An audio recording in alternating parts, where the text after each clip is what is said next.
Шивнэ. Нэгдүгээр хэсэг. Зохиолыг бичсэн Б. Ариун цэцэг. Дуу оруулсан О. Мөнхөрдөн. Гадаа хүлээлэг салхихан моддын навцыг хөнгөн хийсгэж нарны туяа чимээгүйхэн гэрлийн цацаж байлаа. Анан дөрөнтөн бодол дарагдан таас ширдэн. Их өстө зүйл байсан ч огт хийх хүсэл төрөхгүй байв. Гэнэт нэгэн бодол толгойд нь гэлсхэн орж ирэв. Тэр орноосоо огцон босоод өвөөгийнхэн амбар руу орохоор шийдлээ. Түүний өвөө юу хийдэг хүн гэдэг нь тодорхойгүй. Заримдаа хааныг тийшээ хэдэн хоногор бүр хэдэн сараар алга болчиход нэг л өдөр чимээгүйхэн эрдэг нэгэн байв. Харин ирснийхэн дараа тэр бараг л амбараас гардаггүй нэгэн. Хамгийн сонирн байгаа нь явсан газар бүрээсээ дандан нэг тийм хачин зүйл авчирдаг байв. Анд яг юу авчирдаг байсныг нь мэдэхгүй. Нэг удаа зүрх шулуудан асууж үзтэл өвөө нь уурлаж. Чамд хамаагүй. Энэ амбар руу дахиж бүдөхөөрэй. Эмийн зандчиж байсан ч удаатай. Харин өнөөдөр өвөө нь ээлж удаахан алга болсон. Энэ удаа анантын сониуцан дийлэж тэр амбар руу очихоор зөвлөв. Амбарын үдэг нэлээд том. Үндэд чөöжөр төгчж. Тэр жожиг хараг төдөдөл анантын хүсэл мохно. За, болиото. Гэх хөдөл тарихаар нь зурсхийн өнгөрөв. Тэр урдаар санаалдаад эргэж явах гэтэл хаалганы хажууд байдаг жижиг цонхоо нээлттэй байх нь нүдэнд нь тусав. Тоосонд дарагдж үдэг зайсан торон хөшиг сайлхинд үл мэдэх нь намирх нь яг л хэнийг нь дуудаж боо мэд. Орж ихвэл яах вэ? Энэ бодол түүний толгойд зураас мэт орж ирв. Тэрээр өөрөө мэдлгүй цонхны зүг алхаж байлаа. Охин хүүхэд хэдийж багаасан эршүү төссөн анантын хувьд цонхоор авирж орох нь юу ч биш байлаа. Тэрээр ганцхан хөдөлгөөнөөр хөлөн оруулж мөрөн чирэн амбарын дотор талд зөөлөн газардав. Дотор нь баг зэрэг догтлол бас өчүүхэн айдас зэрэгцэн цохилж байв. Нарны гэрэл жижиг цонхоор ороод чалан дээр нэгэн жигд унаж дотор далын тавилаг хайрцагнуудыг гэрэлдүүлнэ. Тэр намхан шүүгэнүүд хуучин жиндам агархай төл танихгүй багаж зэвсэг мэт төмөр эд зүйлсийг нэг нэгээр нь харсаар өөрийн ирэхгүй гайхширч байв. Өргөлж өвөөгөн амбар руу орох үед нь завсраар нь гайлтхан хараад өнгөрдөг байсан түүний хувьд энэ өрөө яг л өөр ертөнц юм шиг санагдана. Тоостой шүүгэнүүд дээгүүр гараараа зорж тэнд байгаа бүхнийг нэг нэгээр нь сонжин ажиглаж явсаар амбарын голд ширээн дээр байх гэрэл зургийг үзв. Ананд зургийг харан хэсэг гөлрөв. Өвгөх нь залуу үе бололтой. Хажууд нь нэг танихгүй эмэгтэй инээмсэглэн зогсоно. Харин гурав дахь хүн бүрхэг яг л хэнийхэн зэрүүд сүйдэрлөж бодчихсан мэт. Нүүрнийх нь оронд зүгээр л нэг бүүдгэр цагаан толб. Яагаад гэж бодчих амжаагүй байтал ард нь тасхийг чимээ гарч ямар нэг зүйл шалан дээр унчих шиг болов. Ананд жожин эргэж харав. Тэр зогссон жигдэн амьсгалан төгжин чимээгүй сонсов. Тэгээд дараа нь тоосон дундаас өнөх унсан зүйлийг харлаа. Хар саарлөнгийн жижигхэн дуугараагүй модон шүүгний хажууд хэвдэх аж. Хинч хүрээгүй байтал Яаж унах вүлээ? Гэж бодох үедээ баг зэрэг хайж байсан ч өнөөх унсан зүйлийг газраас авч харвал дээр нь өдгөрсөн бичиг харагдав. Сайн харвал үсэл биелүүлэгч гэсэн үгс дүн тарагдав. Ананд яг юу болохыг нь мэдгийг яагаад ч юм хүсээд ирэх энэ төр. Яг яагаад энэ дээр ингэж бичсэн юм бол? Энэ дуу хураагүрд яг юу бичигдсэн юм бол гэх зэрэгээр тарих нь амралтгүй бодно. Ананд түүнийг ширдэж барьсаар зогссон. Уруу нь өөрийн мэдэлгүй тоглоулах төвчин эрмэгт хүрэх шахав. Яг тэр гişинд гадаа ээжийнхэн дуу зурайдав. Ананда хаана вэ? Орой боллоо гэв. Тэр сандминд дуу хураагүрыг халаасан дан хийв. Уруулан хазлан хэсэг тэнэгэлзээд харин дараа нэг л мэдгэд цонхоор гарч амбарын үүд рүү эргэн ширтэж зогсов. Өдөгч гэсэн тэр амбар ямар нэгэн зүйлийг нуун хадгалж угаана илт санагдана. Нар уулын орой дээрээс зөөгдөн алгуурхан улаан туяагаан засруулсаар жаргалаа. Хуучин модон байшин намгүм давтаж амьсгалах мэт намуухан хөдлөх салхил моддын навцыг зэгсжүүлнэ. Анан дөрөн хоолн доогуухан идэд дуусгаад баг зэрэг залхуутай харцаар дээш давхарлуугаан алхав. Марга шичилдэд тул эрдхэн амрыг гэж шийдсэн нь энэ. Хаалга хаагдмагцал чимээгүй оржныг дог хийсэн ор дүр гэж. Тэр хөв мэдэх хөнжил дээрэн өсрөх шахан хэвдэв. Дараа нь тааз ширдэн хэсэг хэвдлээ. Нэг л нойрн хөрсөнгүй. Толгойд нь оройны амбард болсон зүйлс. Тэр гэрэл зураг тоостой шүүх. Бас үсэл биелүүлэгч хэмээх жижиг бичигтэй дуу хураагүр эргэлдэнэ. Нүднийхэн булангаар харахад өнөөх дуу хураагүр орны хажуугийн шүүгэн дээр чимээгүйхэн хэвдэж байх нь түүнд анзаарагдав. Яг л тэрнийг ширдэж байгаа юм шиг. Ягаад ч юм тэр зүйлд хачин татагдаад байв. Эсвэл зүгээр л сониуч зандан дээлдэж байгаа хэрэг. Тэр дуу хураагүрийг шүүрэн авч гартаа тасатгаад орон дээр сов. Дараа нь тоглоулах төвчийг дарах гэснийн азнаж. Ээж авдаа мэдэгдэхгүй тулд чихвчэнд холбоод тоглоулах төвчийг дарав. Гэтэл юу ч явсангүй. Эдэн хором өнгөрсөн дараа Анандын бондгос гэж очтол гажин шаржигнах чимээг харав. Ихтэн тэр чимээний ял тийм нэгэн яриад баг шиг муухан дуултана. Даанжиг хэлж байгаа зүйл нь ойлгогдохгүй байв. Ананд хэсэг төвчээр гарахын сонсог гэсэн чи саржигнах дуу улам чангарсан тул тэсэлгүй унтрав. Ананд чихвчэн тайлж дуу хураагүрийг ширээн дээр чимээгүй тавив. Зүрх нь үлэмдэг хурдан зовлж гар нь баг зэрэг чичирч байлаа.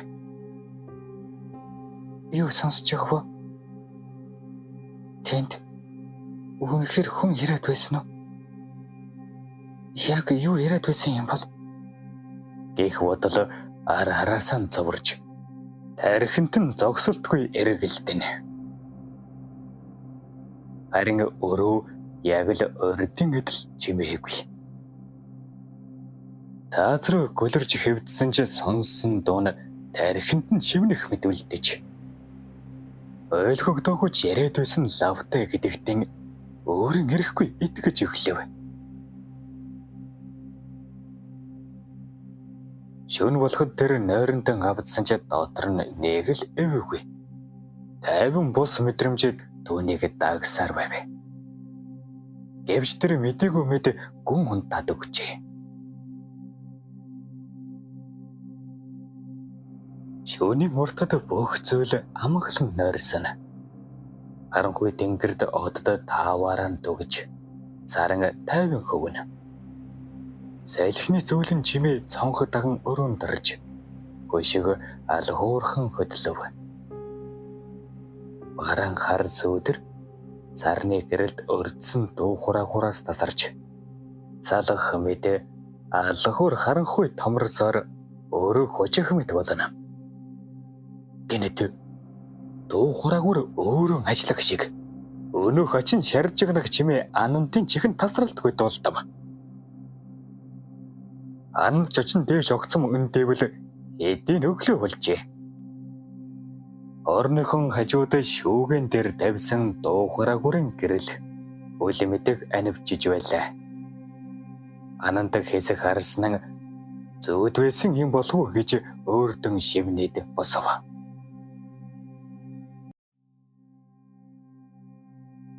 Хоёрдугаар хэсэг. Өглөөний нарны туяа тойлны ирмгээр тусж анантын нүүрэн дээр зөөлхөн бууна. Зонхны завсраараа цагаан хөшиг хийсч зөөлөн сэрүүн цалигаа цонхоор шүүгэн орж ирнэ.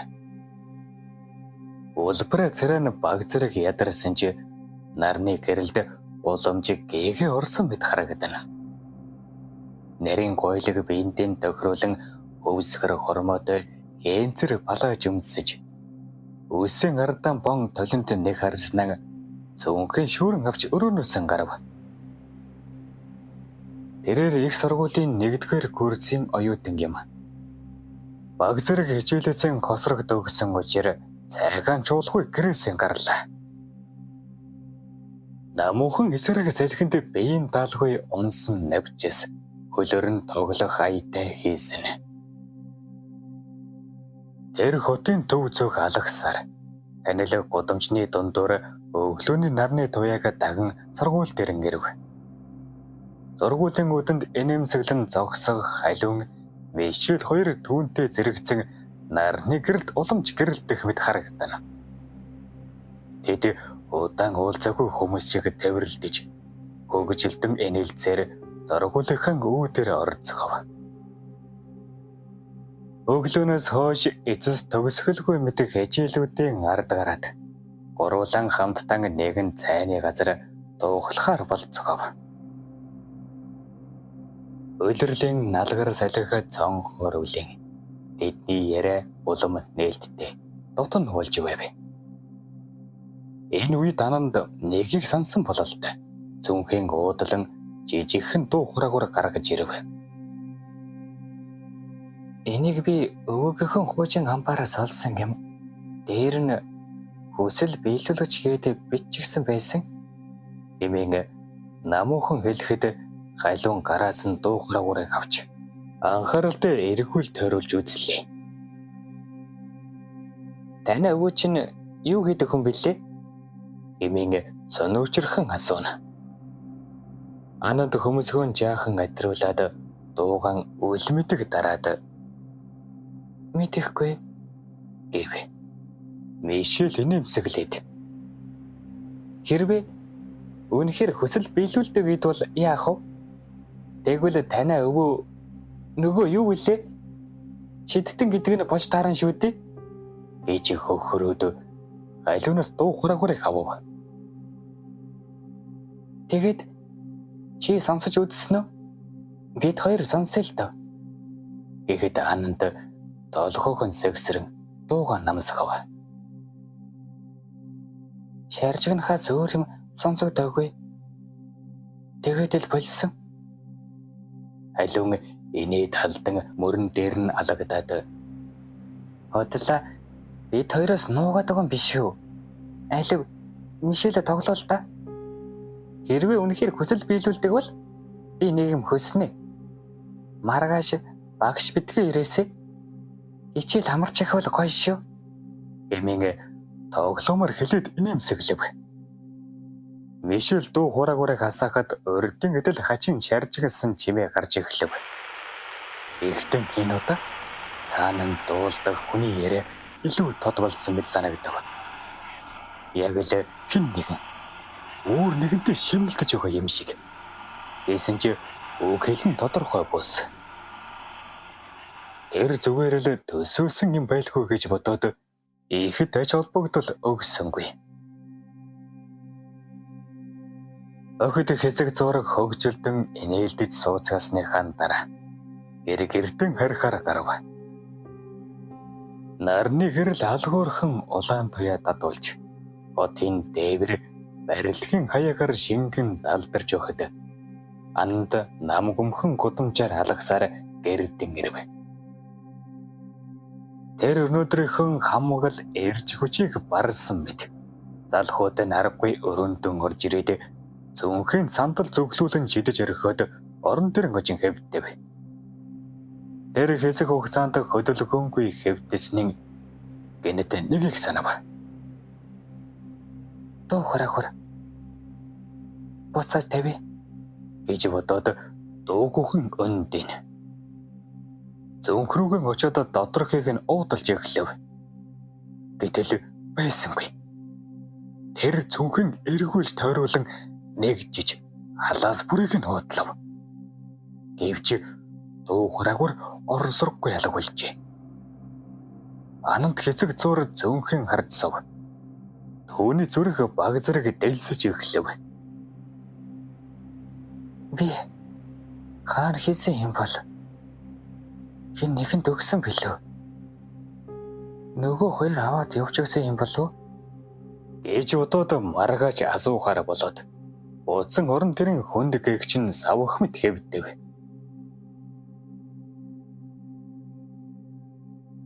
Өглөөний нарны туяа Анандын өрөөнд дахин туслаа. Өчигдрийг шиг биш. Яагаад ч юм өөрөө хэтэрхий намгам. Ямар нэгэн дүнсгэр хүн анзаархааргүй хадлаа тавгүй мэдрэмж агаард сэвэлзэн. Ананд толгоог нь жаахан гжээлэхэд босов.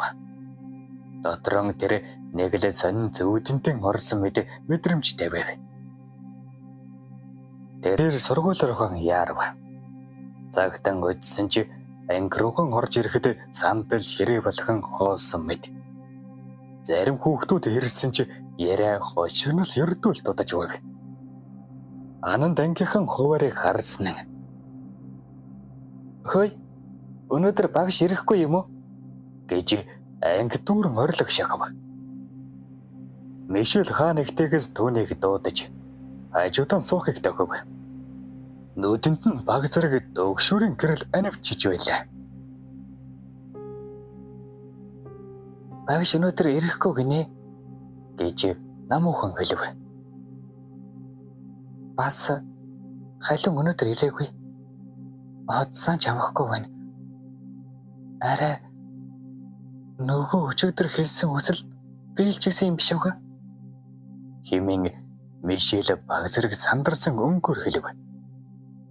Түүний нүднээс үлмэдэг дөгшүүр итгэлгүй байдал анзаарагдана. Ананд түүний мөрөн дээр зөөлхөн алагдаж инэмсэглээд. Бидгийн мангарын мэрэд байл та. Айлын угаасаа өглөө сэрэхтэй мар хүн хөөхд. Одохгүй ороод ирнэ. Ичээлээсээ хоцорлоо гээд удсан хараг завгүй байгаа бах. Харин багш ажилтай л улаа биз? Тэгээд үл тоомсорлох мэдээ мөрөөрөн иргэснэн. Ингэхэд чи нөгөө дуу хараагуурыг хараагүй биз? Өчигдөр зүнхэндээ хайгаад олсонгүй. Тэгэхэд Мишель тоолгоо сэгсэрсэн чи ам нь хөдөлсөнгүй. Өдөр өнгөрөх тусам Мишелийн харз улам бүр чимээгүйхэн өөрчлөгдөнө. Ичээл нэг нэгээр нь дууссаар. Оройн намуухан чимээ сөөдрөд уусан годно. Харин халуун эрсэнгүй. Гэтэл анги дарагтай зэрэгцэн Мишелийн удсанд зурвал сэрв. Тэр доорон удсан гарган харвал халуунаас эрсэн байлаа. Мишель баг зэрэг толгоогон өргөөд анан зүг харж. Халуунаас зурвал сэрлээ гэв.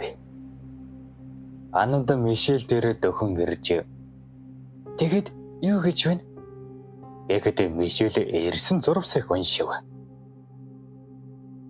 Найз нь өнөөдөр сургууль явах замдаа машинд мөргөлөд хөлөн хугалж гişиг боллоо. Өдөржин уцаан оролдож чадсангүй. Сая л уцаан авлаа гэсэн байв. Мишелийн царай тэр дорн хөвсгэв. Харин Ананд баг зэрэг мишигээд баларсан юм. Хоёулан ирэхээр очих уу? Чи хаана гэдгийг нь асуучих гэв. Мишель нэг л хачин царайлан эсэг чимээгүй байсан. Гэхдээ сонирн байна гэж аяархан хэлв. Анд түүний царайг ажиж санаа нь зовсон бололтой дуугаа намж ав. Юу сонин гэж Мишель хөмсгөн баг зэрэг зангидэн ууцрууган дахин харж зүгээр л би лав тэр хөслийг нь тоглоом гэж бодож байсан. Гэтэл яг хэлсэн шиг нь багш өнөөдөр ирээгүй. Одоо харин мөргүүлж гисэн байна. Хэрвээ энэ зүгээр л нэг даахцал биш бол яах вэ? Хөсөл нь үнэхээр гэдэг үгийн төгсгөж чадалгүй Ананд зүг харав. Ананд баг зэрэг эвгүүрхэн инэмсэглээд би тэгэхэд тэгэж амар юм яриад бай. Зүгээр л давхцал баг. Одоо хамгийн түрүүнд хийх ёстой зүйл халуунаг очиж ирэхэх. Мишель толгой дохин. Тийм ээ, тэгээ би хаана байгааг нь асууя гэж хэлээд халуун руу зурвас бичив. Нэлийн удсны дараа халуунаас хариу ирэв.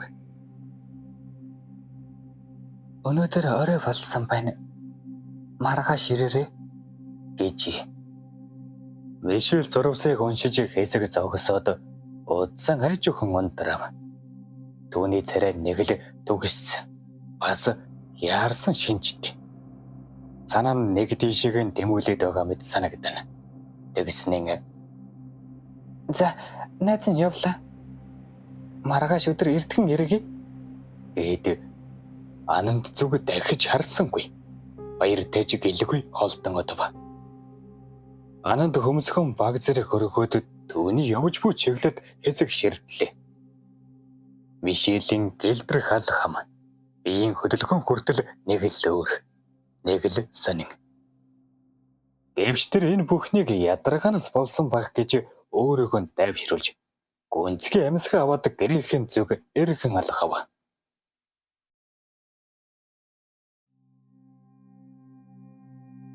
3 дугаар хэсэг. Нар шингэж бүрэнхий та саранхуу хоёрын завсарт уусахтай зэрэгцэн Мишель гэрдэн ирв. Энд ч үгүй. Нам гүм гэр эглээ сэрэн баг зэрэг зэвхий мэдрэмжтэй хөөгтөн. Мишель үүдэнд гутлаанш тайлж амжилгүй өрөөлөгөн шуудхан орлоо. Хувцаанд солиогүй тэрээр ширээнийхэн ард суугаад цөөнхийн урдаан тавив. Санаа нь нэглээд тогтворгүй байлаа. Тэр зүнхэн дотроос өнөөгөө дуухрагурыг айж өгөн гаргаж тавив. Өчигдөр орой яарсан дан ч юм уу цөөнхөнтэй хийснэн анзаараагүй байж. Харин өнөөдөр Анандад өгөх гэж очисон хэрнийг яагаад ч юм өгөөгүй. Өөрөө ч өшрийг нь сайн ойлгож чадаагүй мэт. Тэр дуухрагур руу удаан нүдийн салхалгүй ширдэн. Үнэхээр чи хүсэл биелүүлдэг гэж юу? Яг яаж? Эминг өөртөө шивнэт. Дуухрагурын жижиг төвшөөрүүдийг хуруугаар нь зөөлөн дэмтэрж нэг л зөөл шийдэх гээд байгаа хүн шиг дууг суусаар. Эдэн хором чимээгүй суусны эцэст Мишель урдаар амьс хаавлаа. Жижиг баг зэрэг жижиг хэлж байв. Ээжиг минь эрүүл болгодог гэж тун аяарах бараг амьсгалтайгаа нийлүүлэн шивнэв. Тэгээд яг тэр даруй дуу хураагрын төвшийг дарж тоглоулав. Гэтэл энэ удаа урд нь сонсогдож байсан тэр бажин ярьж игнэг чимээ сонсогдсонгүй.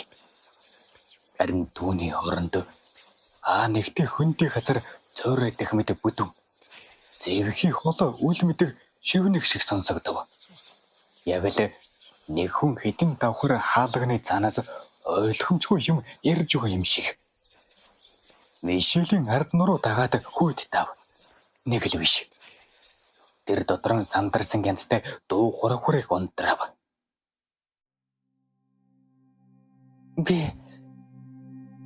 Би чинь юу бодоод байна? Юу гэж энэ юм үнэхээр хүсэл биелүүлэхэд гэж шивнэж өөртөө мэдгэлцэн. Бодол нь төөрөлдөж асуултанд хөвөрсөөр байхад зовх нь хүндэрч биенээ сулран орондон шорохов. Яагаад өөр чимээ харав? Хэрвээ үнэхээр өчир эс олдох зүйлсээр толгойн дүүрэн болчихсон мэд. Бодолтон төөрж хэвдсээр төдөлгүй нойрондон авдлаа. Мишель болоод цоглог инээд алдаж явдаг, хинтэж хэлэмэ олжигдаг. Ангийнхан хүүхдүүдийг өргөлж ээлгэн хөштөл инээлгдэг нэгэн байв. Гэтэл яг жилийн өмнө ээж нь сэхэнд хэвдсэн тэр өдрөөс хойш бүх зүйл өөрчлөгдсөн. Түүний инээдэг гинэд хорсроггүй алга болсон. Сургууль дээрэж гэрдэж нэг л доо муутай. Бодолд дарагдсан хүүхэд болон хувирсан. Ээж нь түүний хувьд энгийн нэг эцэг их биш. Харин бүх өржлөнгийн удаг учир нь байлаа. Найз нөхөд ирээдүй, мөрөөдөл бүгд ээжтэй нь холбоотой мэт. Ээж нь сэхэнд орсноос хойш өдөр болгон найдаж, өдөр болгон нулимсан залгисаар нэг жил өнгөрсөн. Хичнээн их хичээгээд ямарч өөрчлөлт гараагүй. Мишель өөр оройн цагаар эмчилгээний зардал олох гэж танихгүй хүмүүстэй уулзаж, эмнэлгээс өгсөн бичиг баримт онш бүртгэлийг барьсаар явах үеч би. Тэр наснасаа илүү том хүн шиг болсон байжээ. Харин өнөөдөр тэр нэг өнгөц бодол хөөхтийн шиг мөрөөдөлтөө найдаж, үнэхээр хүсэл биелүүлдэг бол яах вэ гэх бодол нь чин сэтгэлээсээ хүсдэг хүслийг дуу хураагур чимнсэн юм. Түүнд өөр сонголт үлдээхгүй. Итгэл найдвар нь аль хэдийн дууссан. Харин энэ жижигхэн төхөөрөмж бодтуу хийх осноо гэдгээс үл хамааран түүний хувьд хамгийн сүүлчийн боломж мэт санагдаж байв. Шөн дундын зааганд царны хүүдэн гэрэл хөшигний сэмхий завсаар сүүмэж Анантын нүүрэн дээр тусав. Тэр тайван гүн нойронтон авдан хэвдэж байлаа. Гэтэл өнөөх шаржгэнсэн чимээ чихнийх нь огт зөөлөн сонсогдож эхлэв. Энэ удаа өмнөхөөс илүү тод, илүү үний амьсгаа шингэсэн, шивнэлдэж буумэд нэгэн чимээ Анантыг нойрны күнээс нь хүчээр татангаргав. Анант огцом сэрэгдэг хүмүүсгэн татан тас харанхуйд хэсэг чимээ чигнэв. Ихтэн чимээ халаг болсонгүй. Тэр одоо ч сонсож байлаа. Тэр өөрөөхөн зүудэлж байна гэж бодод хөнгөн хацраан жимхтэл өвдөлт мэдрэгдэв. Арь сарн цагилгаан гүөх шиг жижирч цус нь нэг л гажин гүйж эхлэв. Ананд босон өрөөнөөс алхуурхан гарч доош уруудаг шатны ихэнд зогсов. Чимээ доод давхраас зочны өрөөний зүгээс сонсогдож байв. Тэр хөлн чимээг бүхэн зөөлхөн гიშгэн доош амбуулаа. зочны өрөөлөө өнгийн шалга ав. Чимээ одоо бүр тодорж шивнээ нэг биш хэд хэдэн хоолой мэд олж хувирсан байлаа. Жирийн дээр өнөөх дуухаараагүй хэвтэж байв. Хөдөлгөөнгүй. Ихтэн яг л амьсгалаад байгаа мэд мэдрэгдэн. Түүнлүү дөхөх гэтэл ардаас нь гал тогооны хэсгээс хурц цойрцсон шил хагарах чимээ тас гэв. Тэр огц мэргэж харлаа.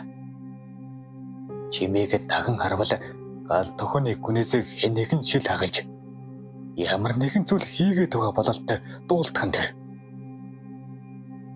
Андын зүрх жээжинтэй багдахгүй байгаа мэт хүчтэй цогилж байв. Гэсэн чи тэр чимээг шалгахаар алгуурхан голтгооны зүг хөлөөн зөөлхөн хөдөлгөв. Шил хахарах дуу хураагурын хачин шивнээ зэрэгцэн түүний толгой цойройдож бараг уухан алдуулах шахам төгшүүр давтуулж байв. Зочны өрөө гал тогооны өрөөг тусгаарлсан болонд эрмэгцэн иг гүнзгий амьсгаа аваад тойрон харав. Гал тогооны хүүтийн шалан тэр доош бүхэн сусан хэн нэгэн ямар нэгэн зүйл хийж байгаа харагдав. Хатар дахин хөл зурсаж анд дотрон үгүй боломжгүй гэж шивнэв. Харин бүгдийн сусан тэр хойш ан зүг эргэн харлаа. Тэр Мишель байв. Ихтэн нэг л өөр. Түүний нүд байх ёстой хоёр хонхор ховхоосон байв. Түүний нүд ховхоосон харагдахж яг л харж байгаа мэт. Анандын зүг ихсэн ширдэж байв. Тэр инээмсэглэж байлаа. Мишелийн ам руу ойртон харвал шилний өөцөг амруухан чихэн зэжлэж байгаа нэр. Хатуу хур зэрмэгт уруулан нурагдж цус шөлстэйгэн колилдон дойш гойж хаж. Гарыг нь дахин улаан мянтас мэд цус урсаж өвдсөн чи тэр жигтэн улаан болсон байв. Ихтэн түүний нүүрэнд инээмсэглэл байсан ч нүдний хонхорд нулимс орсож байлаа. Чимээгүй. Унгаж бөөмэд. Орвогийн хамгийн гонигтэй, хамгийн ихээр тоосламж гуйсан нүднээс урсан унаж бөөмэд нулимс. Өөдөн цалиг цонхоор сээхэн хазар хэлбэхэд анад огцсон мөндөв. Нүд нь эргэлдэн хамаг биенийх нь хөөдөн хөлж сувжээ. Эсэг эргэлзэн оржнон тойруулан харвал тэр орон төрн сууж байхаж сая харсан сонссон бүх зүйл зүуд байсан мэт. Цонхоор намрын нэгэн өдрийн нар өрөөг дулаацуулан тусна. Анд нэг л ойлгосонгүй. Тэр бүхэн хэтэрхий бодит мэт байсан. Тэгсэн атал яагаад тэр одоо сэрж бүхэн бодод олсонгүй. Хувцсан хамхум өмсөд хөл нүцгэн дойшихон буулаа. Хамгийн түрүүнд зочны өрөөг шалгав. Ширээ ховхоосон. Дараагаар галтгоор зөвлөв. Юу ч болсон гэх зүйл ажиглагдсангүй. Үнэхээр тэр зүүдэлсэн гэж юу? Гэвч түүний толгойд Мишелийн нүдгүй инээмсэглэл цус болж гисэн гар шилж ажиж байсан тэр дүр төрх арилсангүй. Тэр хэсэг чимээгүй зогсож галтгооны хажууд хан тулан амьсгаа авахыг гэж байна. Дөрөвдүгээр хэсэг. Анд хэсэг галтгооны хажууд зогсосноо толгой сэгсэрж амьсгааг нэг сайн аваад зүгэр зүүд байсан гэж өөртөө хэлв. Дээш өрөндөн босож ороод хувцаан тайвнаар өмсөж үр хөвчийн үүрэг зуураад цонхоор гэрэлдэх намрын өдрөө түүнд жоохон ч гэсэн тайвшрал өгч байлаа. Гэсэн чи гинэд нэг зүйл анзаарав. Цаг ичээл эхлэхэд хагасцаг дутуу байв. Бурхан минь, хоцорлоо гэж амандан өглөөд өөдрөө яарангүй бай. Хаалгаан татах агшинд үүдний хажууд байрлах ширээн дээр дуугараагүй хэвтэж байлаа. Яг л урдын шиг. Анант хэзэг зогсож дуугараагүй дэш харснан инээмсэглэх гэж оролдов. Битгий солиорот бай гэж өөртөө шивнэв. Хаалгаан хааж гарах зураг гудамжинд хөөхтүүдэд тоглон инээлдэж шаргалан навч шууган хөл доогор хөглөрч байлаа. Бүх зүйл энгийн. Намрын нэгэн өглөө.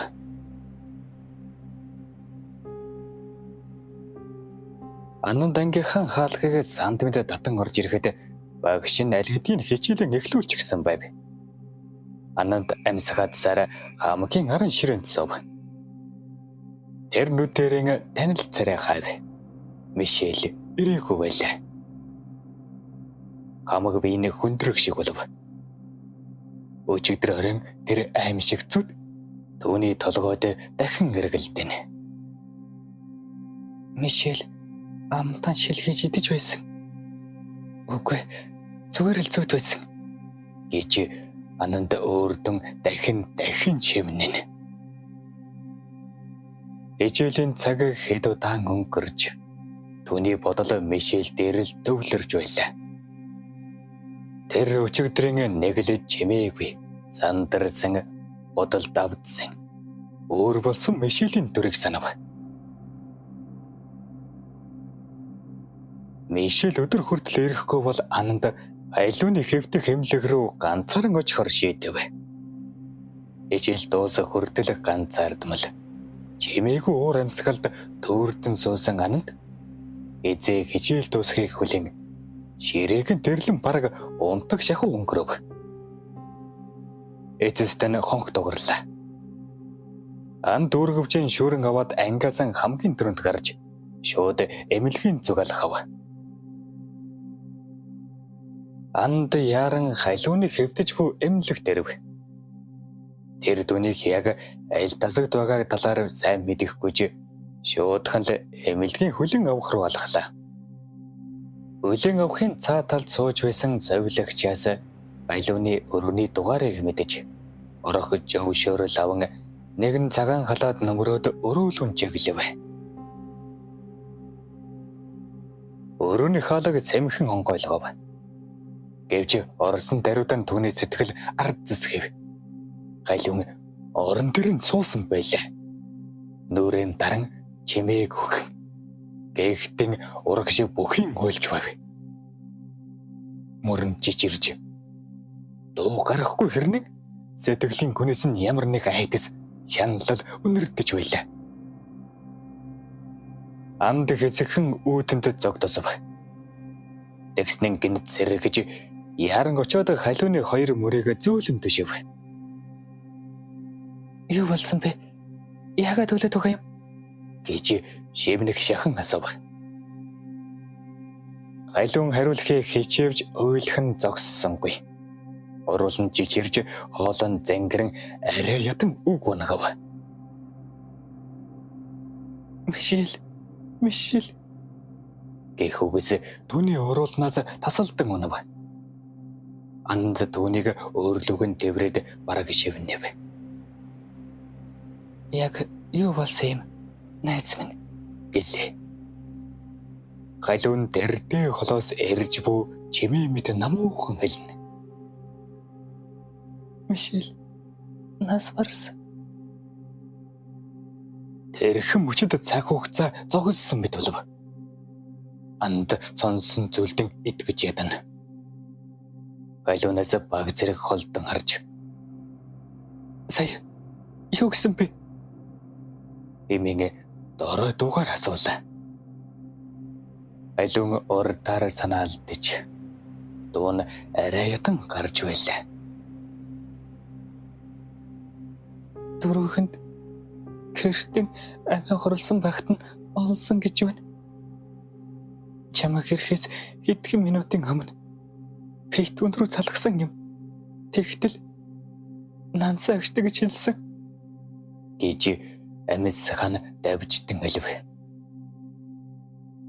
Тэр хэлэх үгийн гүйцэд хэлж чадалгүй чэжин дэх хүн дүгнэгдэн дарагдан дахин чимээгүйхэн уйлж эхлэв. Харин энэ үгс андын дотор орчиж байсан бүх айдас эргэлзээ ууг ашиг нэгэн зэрэг үгс татан гаргах шиг болов. Түүний нүд гүлээж чихэн шөөгөн оржлон намган болон хуурсан мэд мэдрэмж төрөв.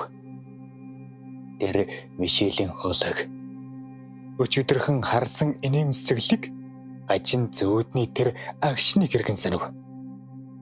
Бодит байтал зүүд хөрийг ялгахын аргагүй болчихсон байлаа. Үнэхээр тэр үгсэн гэж юу? Гэсэн ганцхан бодол дархийг нь зээжинэ. Андын нүднээс өөрөн ирэхгүй нулимс тусалж заган орны бүтээлэг дээр чимээгүйхэн тусав. Тэр чимээгүй бараг сонсогдохгүй шахам хоолоохоор яаж эмийн шивнэн асуув. Халуун нулимсан гараараа санд мэд шудраад мэдэхгүй шил залхаад идсэн бололтой гэж сонсоход тийм байсан. Гэхдээ би сайн ойлгоогүй гэж арайхийн хэлээд дуун дахин тасрав. Андын дотор гүнтүрлэж байсан бүдгхэн айдас одоо гэрд огцом томров. Тэр хөглөөнөөс хойш зүүдгэж идэхийг хүсэж хамгийн их бодохгүй хичээж мартахыг хүсэж байсан зүйлийг энэ хариулт баталсан мэт. Зүүд биш гэж юу? Гэх бодол зүрхнээс нь айдастай хамт тархинд нь хүрв. Халуун хэсэг чимээгүй уйлсаар байсан нь гэнт нэг зүйл санаанд нь орсон бололтой. Айж өвхөн гэгтийн дуун баг зэрэг жижигхэлсэн өнгөр. Нөхөө Мишель гардан нэг дуу хураагаар тас атагч гисэн байсан гэсэн гэлээ. Тэр дуухан таржитан зайлгах мэд дүр завсарлав. Дараа нь харцсан ананд руу чиглэж дуу нь улам өнгө орж үл мэдэг зэмлсэн хариу нэгсэн сэтгэлэн тайлбарлахыг хүссэн өнгөр. Тэр дуу хураагаар яг ямар учиртай юм бэ анда гэв. Тэр асуултад зөвхөн хариулт бус тайвшрал учир шалтгаан баталгаа нэхэж байгаа гэдэг нь илт байлаа. Мишелийг үнэхээр амин хорлсон гэж итгэхийг хүсээгүүдийн өөр ямар нэгэн тайлбар байх ёстой гэж сэтгэлд найдаж байгааг нь илэрхийлэл байв. Алууны нүдний дээр жижигхээлсэн харц андын зүрхийг зүсэх шиг болно. Хариу өгөх гэхээр хоол нь хадаж уруул нь хатанкарсан мэд болж юуж хэлж чадсангүй. Яагаад тэр дуу хураагаар тэнд байсан юм? Үнэхээр тэр зүүд байсан гэж юу? Гэх бодлол түүний толгойд үлдэж. Анд юуж хэлэлгүй амаа нэг гэдэж чадсангүй.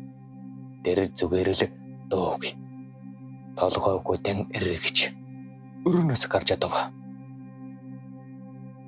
Хаалганы сүүлийн хагт нэг жимээ яг л ямар нэгэн зүйлийн төгсгөлийг зарлаж буй мэд. Балууны дуу нулимс хэлсэн үгс бүгд андын ард үлдэж оцров. Хариулж чадаагүй асуулт, хүлээж чадаагүй уучлал. Ан дэмлэгийн хонглоор чимээгүйхэн алхав.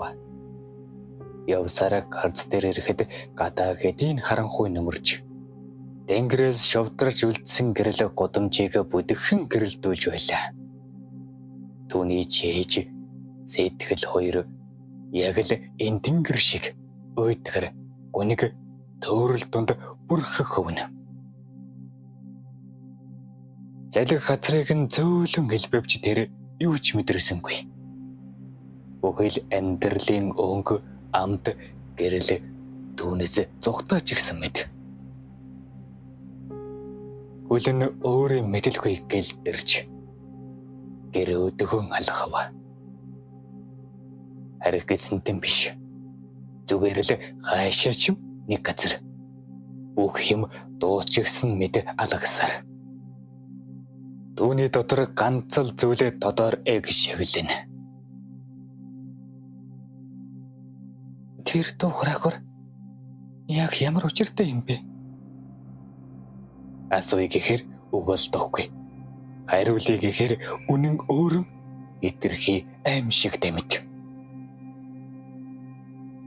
Амд гэрдэн орж ирээд цөөнхэн шидэж готлаанч тайлалгүйгээр орлогон гэлдрэн оров. Галдгорууж харсангүй. Хоолч бодолгүй жээчний гүнд нь юуж багдахгүй том хар нүх онгойч шиг.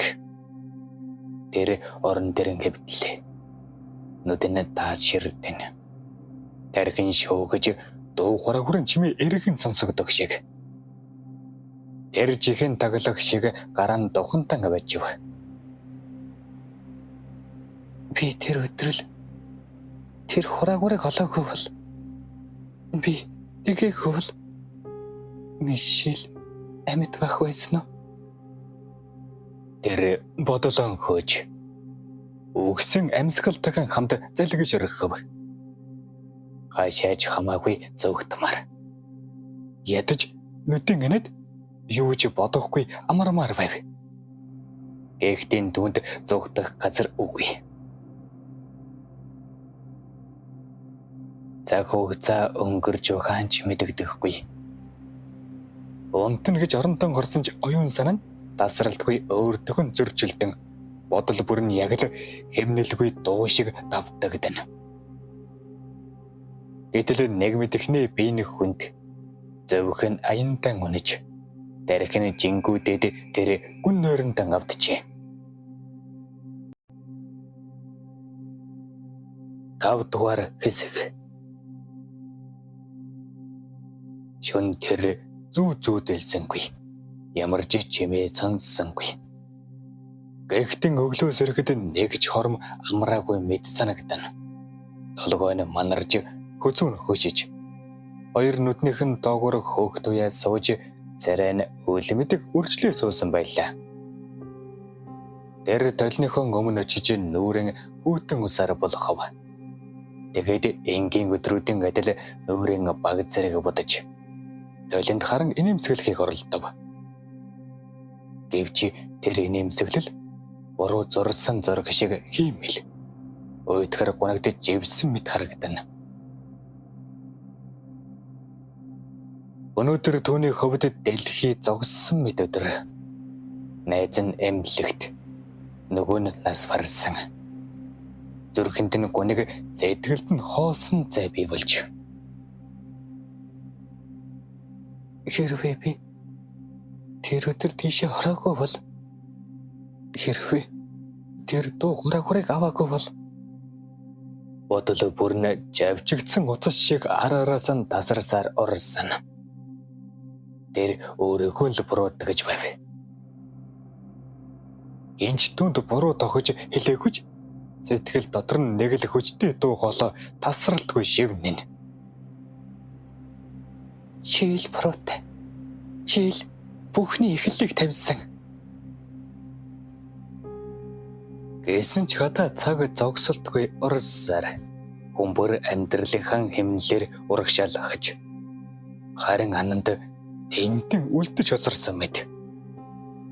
Тэр ном дэвтэр ууцан хам хүм цөнхөлж амьс хааж авалгүй чичээл рүүгэн алхав. Дасал болсон гудамжаар жимээгүйхэн хуруудан алгасаар эдийн нүдэн дассан саргуул танил хаалга, танил шат, танил үнэр бүгд л түүнийг уухтах мэт боловч одоо түүний хувьд энэ бүх дотн зүйлс түүнд нэг л мэдрүүлнэ. Тэр хүндхэн амьсгаа авч өөрөөх нь зоригжуулах мэт саргуулийн босгоор алхав. Ангийнхан үдэг нээх мөчтөл сэтгэл нь багтаж ятан зингэрж байлаа. танил анги, танил самбар, сандал ширээ. Зонхоор дусаг өглөөний гэрэл хүртэл өөрт нь хүүтнэр мэдрэгдэнэ. Энд нэг л зүйл дутуу мэт. Бид хоёр хамттан энэ хаалгаар ороход хичнээн нэлддэг байлаа. Гэж будаг төдөөдөл нүдэнд нь зэлэдэл нөлмөс хорж. Өрчлөн дэвжихийг хичээсэн чи зэтгэл нь чаналан урсав. Анги чив чимээгүй байв. Хүмбэр дүүнийг нэг л мэдэггүй харцаар ажиглаж нүднийхэн булангаар хайлтхан ширдэнэ. Зарим нь өрөвдсөн. Зарим нь юу ч хэлж чадахгүй чимээгүйхэн доош хардсан. Харин аннантын хувьд тэр бүх харц яг л жээжин дээр нь хүнд чулуу шиг дарж амьсгалыг нь боогдуулна. Хоосон сандал. Мишелийн сандал. Тэр хажуугийн сандал дээр нь суугаад гараа зөөлхөн тавив. Атуу модон гадараагүй. Гэхдээ нэг л бүлээхэн мэд мэдрэмж саяхан сууж угаад болсон мэд тийм дулаахан мэдрэмж төөнөн. Гэхдээ энэ мэдрэмж хүртэл хэтэрхий чимээгүй бас үнэхтэй. Цаг хугацаа орсаар гэж хэлж ордгорон орсаар. Багшийн дуу алсад хөндөй зурээдэж. Замбрын бичиг нүднийх нь өмнө удаггүй зураас мэт зам харна. Анд хаана газар сэтгэлийн өрхөд ирсэн хүн шиг. Яг л оргуу хуусан дунд гадсан мэт сон. Тэр харцан хамгийн захын булан зүг шидэж ихэд чивэ чимээгүй хөлрөнө. Гэтэл түүний нүд бүрэлцээ дэрв. Өөлөх гэж угаатан биш. Зүгээр л ямар нэг бараан зүйл хоёр нүдийг нь айж өхөн дарж эхлэх шиг. Дөнгөж саяхан ангийн гэрэлд гэлбэлцэж байсан самбар дэвдрийн цагаан цас хүртэл гинэт ормөргүй алгуулав. Анд толгойн хэдвчтэй сэгсрээд нүдэн анин хэзэг чимээгүй суулаа. Тэгээд айж өхөн нүдэн нэв. Харин юу ч харагдсангүй. Түүний нүд биш. Харин ертөнц тэр жигдэн харанхуйд уусчихсан мэт. Тэр анги дотор ганцаараа байлаа. Дөнгөж саяхан л дэрэгдэн сууж байсан хүүхдүүд багш, гадаах чимээ бүр цонхны цадаг нарны тусгал хүртэл ормөргүй харилжээ. Түүний нүд биш. Харин ертөнц тэр жигдэн харанхуйд уусчихсан мэт. Гэтэл дахиад л өнөөх чимээ. Залхмаар жихэнд чирт хүүд даасан царжигнах дуу. Тэр дуу яг л төмөр хатасаар шилэн дээр зурх мэд. Чихнийх нь гүн рүү зугуухан шигдэж байв. Харанхуйд төөрж хаана байгаагаа мэдхэн болсон түнд энэ чимээ өгзүүлээс илүү амьд мэд санагдав.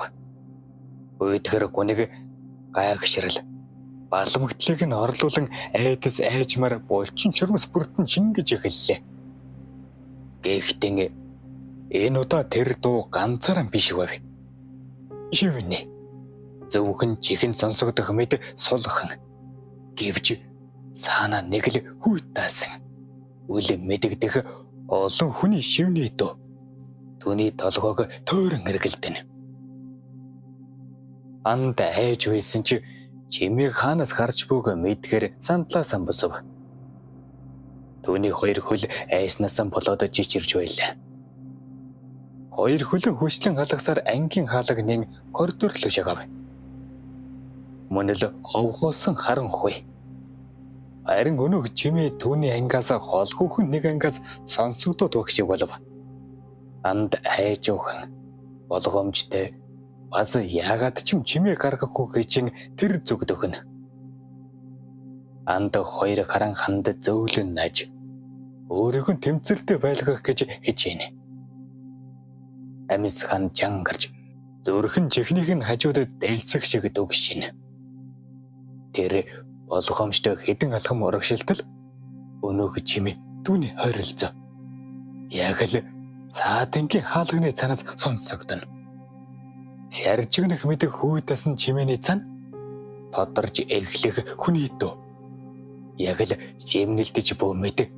Гэхдээ юу гэж хэлээд байгааг нь ойлгох аргагүй байв. Тэр дахин нэг алхам хийтэл модон шал доор нь гинэд ёолох мэт дуу гарч андаж очин зогсов. Дотор нь хоосорж амьсгаан хааныг гадсан мэт санагдана. Тэр хаалганы бариул руу чимээг өхөн гарan сонгов. Анд хаалганы бариулыг удаанаар хэрэгүүлж нааш татав. Хаалганы зөөлхөн хятнаг чимээтэй зэрэгцэн анги доторхыг харахыг хичээв. Ав харанхуй анги дотор нэг бүдэг гэрэл цогцлон асж байлаа. Тэр гэрэл яг төгөлтөр хуурын дээр байрлуулсан дуу хураагуураас цацрах ногоовтор жижирхийлсэн зэгцгүй туяа байв. Төгөлтөр хуурын сандал дээр цай шаран нэг охин сууж угаан дуу хураагуурын гэрэлний нохон туян дөрдөв. Уруул нь үл мэдэх хөдөлж мэгшин хуйлж буун ордож ирэх тусам тод сонсогдно. Илүү анхаарахад охин ганц л үйлдэл хийж байв. Умсаран өөрхөн аль нэг хэсгийн арсыг урах мэт өргөжлүүлэн зүссээр байв. Андын хөл өөрийн ирэхгүй ураг шалгасаар яг л бие нь түүнийх биш мэт. Зүрх нь хоолонд нь хүрдэл тулж амьсгалах бүрдэн өрөөний агаар гинэд хүндрэлсэн мэт санагдана. Харин өнөөх охин юу ч анзаараагүй мэт. Түүнийг харагчгүйгээр толгойгон гүн бүхэлгэн уйлсаар.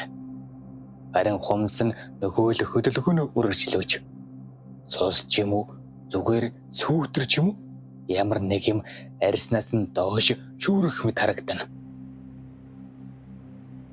Ан далагсаар бин дэржигтэн мэдээгүй юм шиг хөндөй. Толгой нь хоолсон боловч нэг л хүч түүнийг ахиулсаар байв.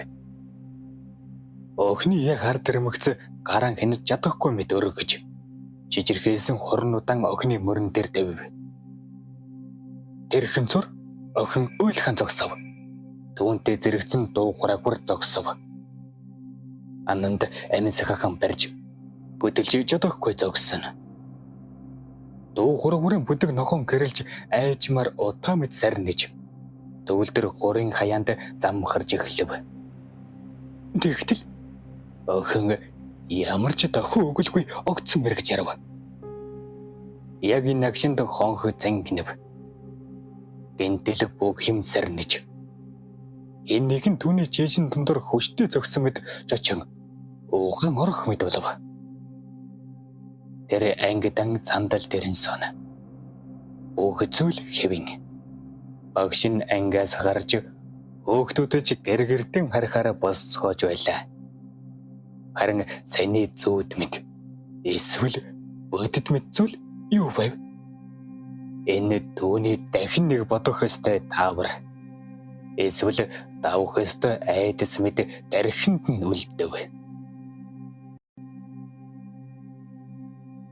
6 дугаар хэсэг.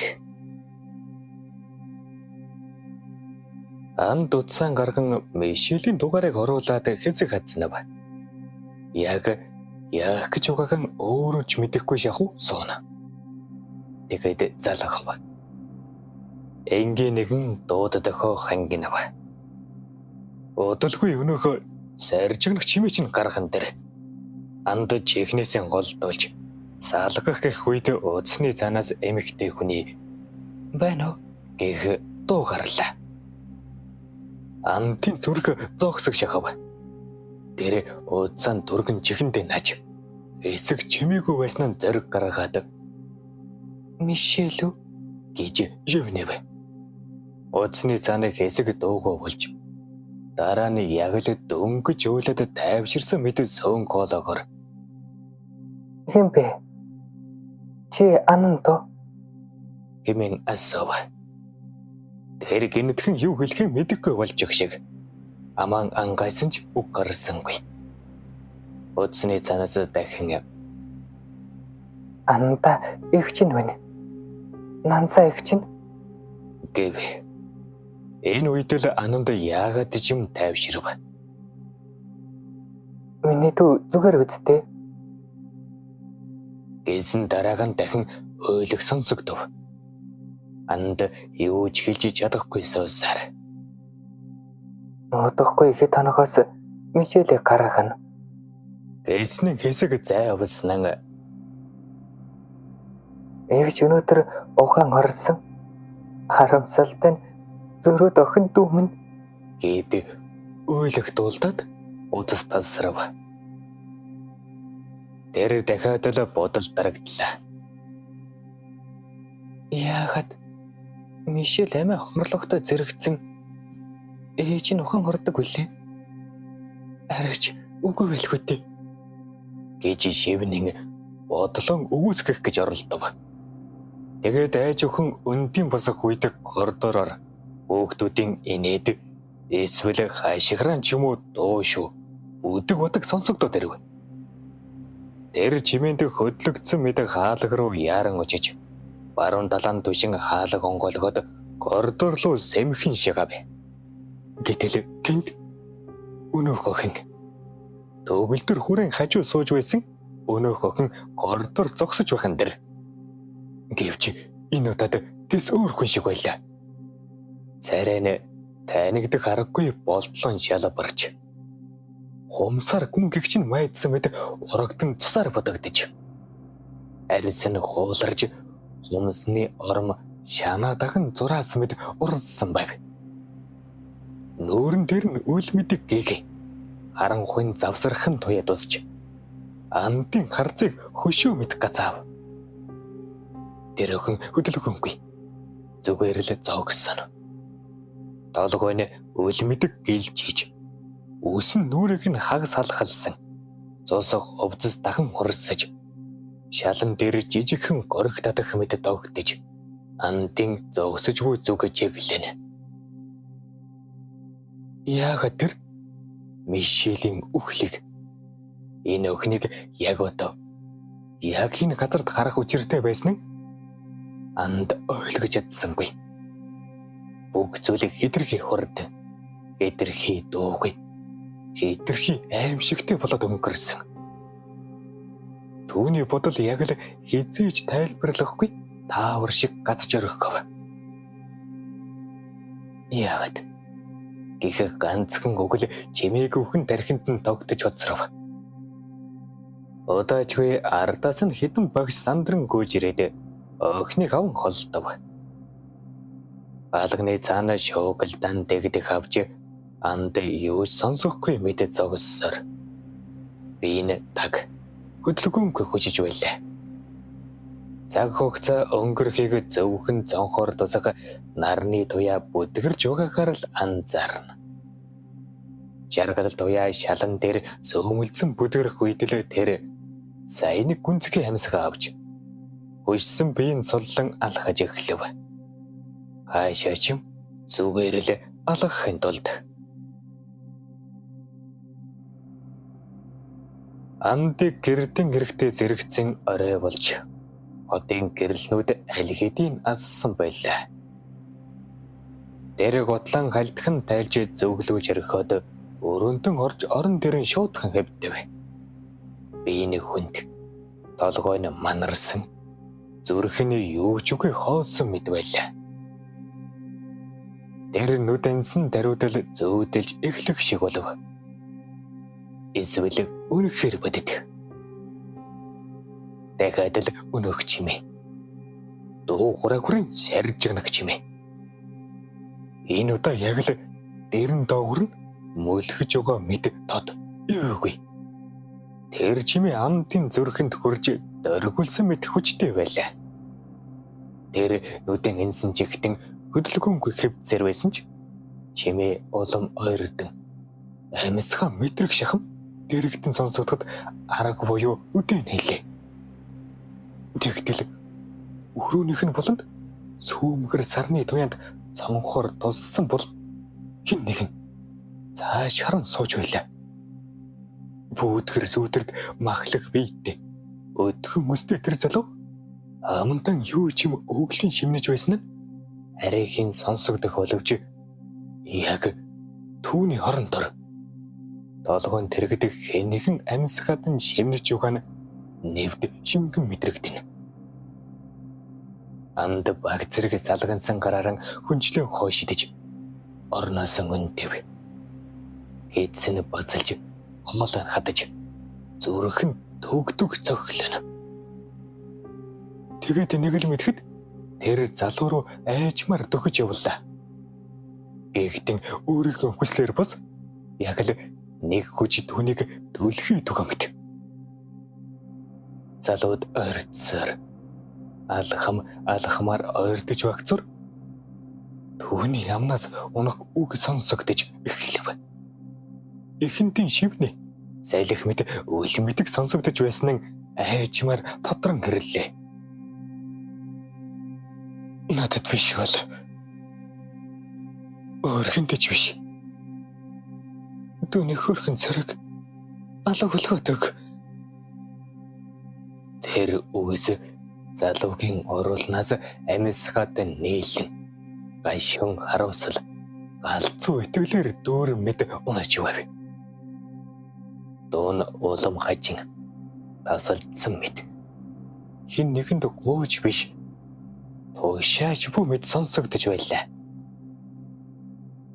Ан түүний яг ард ирэх мөчөд залуугийн гараас ямар нэгэн хурц эрдээ зүйл айжмаар дадагдаг чимээ гарав. Яг л худаг төмөр зүйлтэй шөргөлцөж байгаа мэд эсвэл мах хохлогтой төстэй зөөлөн зүсэлт дуулдав.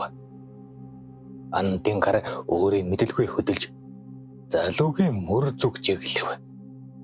Дотрон "Үгүй битгий хөр" хэмээн шивний хидийж биенээ зөрүүдлэх хөдлөнө. Жижигхэлсэн хурнууд нь залуугийн нуран дээр хүрэхэд яг л хуучны давтагдсан үзэгдэл дахин амьлаж буй мэдрэмж төрөв. Мишель өнөөх охин яг тэднэр шиг тэр эргэж харлаа. Нүдний ширэгж ухархан күнээс хүрэн цус тонорж шанаа даган шоогж урсан. Нүүрэнтийн инээмсэглэл биш. Цус мэдэх хадуурсан хорсол шингэсэн харцанд үлээ тайлбарлагдах үзэн ядалт гэлтагнана. Тэгтэл энэ удаа залуу андыг зүгээр харсан дөрүүдэн гинэтхэн гарыг нь шүүрэн аваад хойш түлхэн унагаж өөрийнх нь дээр мордон хоолойг нь шахан дарлаа. Ан дотрон энэ бол зүуд сэрх хэрэгтэй сэр гэж шимнэн авралэрэн тэнцэж хоолойд нь тулсан гар улам жангарч амьсгалан нарийсав. Залуугийн цустай нүднээс унсан улаан туслууд андын нүрийг даган урсаж өөхөлд нь нэвт будана. Жар хэрж шаналж сүнсэн сувран одох мэдэм мэдрэмжүүд донд түүний нүднээс гэрэл арилж оржлон уусах шиг болов. Харин яг тэр эдсийн хурамд заржигдаг чимээ огцом тадарсан төдийгүй дуу хураа-хурын сул жижирхийлэл дундаас нэг үг маш тод сонсогдов. Гэвч анд ойлгож чадсангүй. Биенээ чимээгүйхэн унлаа.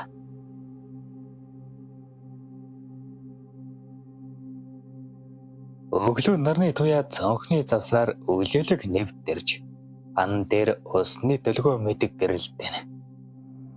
Гадаа баг зэрэг сэрүүн оржээ. Ананд нүдэн алхуурхан нэв.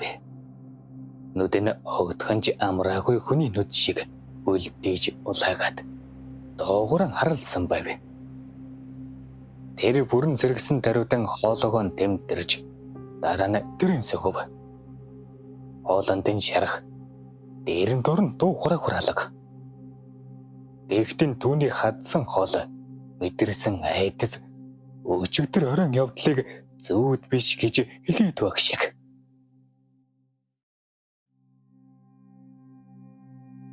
Долдугаар хэсэг. Анд хонжил дотрон бойдлон хэвдэж байх зур доо давхраас хүний хоол сонсогдов. Тэр зөнг огцон боловч үлмэдэг халуун тулаан айстай. Энэ бол эргэлзэлгүйгээр түүний өвөө найдангийн хоолой байлаа. Андын зүрх нэг л сонин гохолцоод дотроос нь нэгэн зүйл урагш түлхэх шиг болов. Ямар нэгэн итгэл мартагдхийн даван дээр байсан найдварыг гинэд сэргээчих шиг. Тэр хурдхан хувцан өмсөж шатаар алгуурхан бов. Ийсэн чи хөлийнх нь алхан бүр яг л цаг хугацаа шиг удаан үл мэдэг мэдрэмжид дүүрсэн байлаа. Зоочны өрөөний зүг гальдхан харавал ээж нь сандал дээр хөшин суусан харагдана. Харин түүний эсрэг талын бүүдийн дээр олон жилийн дэсвэр дэвжээр амьдралын хатууг шингээсэн найдан өвгөн түүний зүг ширдэж байв.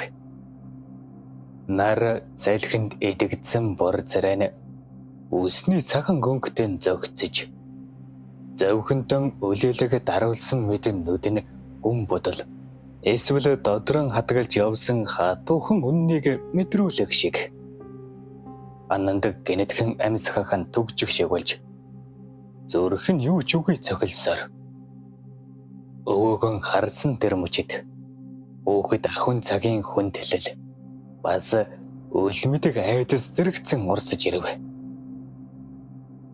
Найдан өвгөн харцан андаас үл салхан ширдсээр эцэст нь намуухан дугаар амаа нээлээ. Аллавэ миний өхөн ийшээ суугаач гэв. Эдгээр үгсэд ямар ч хатуу өнгө уурцаар агуулгдсангүй. Харин ч эсрэгээрэн зөөлөн додон бүр халуун тулаан дурсамжийг занагдуулам дуу айстай байв. Ан додрон баг зэрэг тайвширч зоочны өрөөлөө алгасаар ээжийнхэн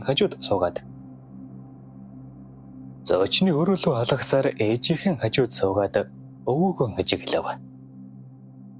Найдан өвгөн хэсэг дууган хорааснан ээж рүү харж "Чи дөр өрөөндөн орж вэ?" эмэнгэ ээлдэг боловч хатуу дуугаар хэлв.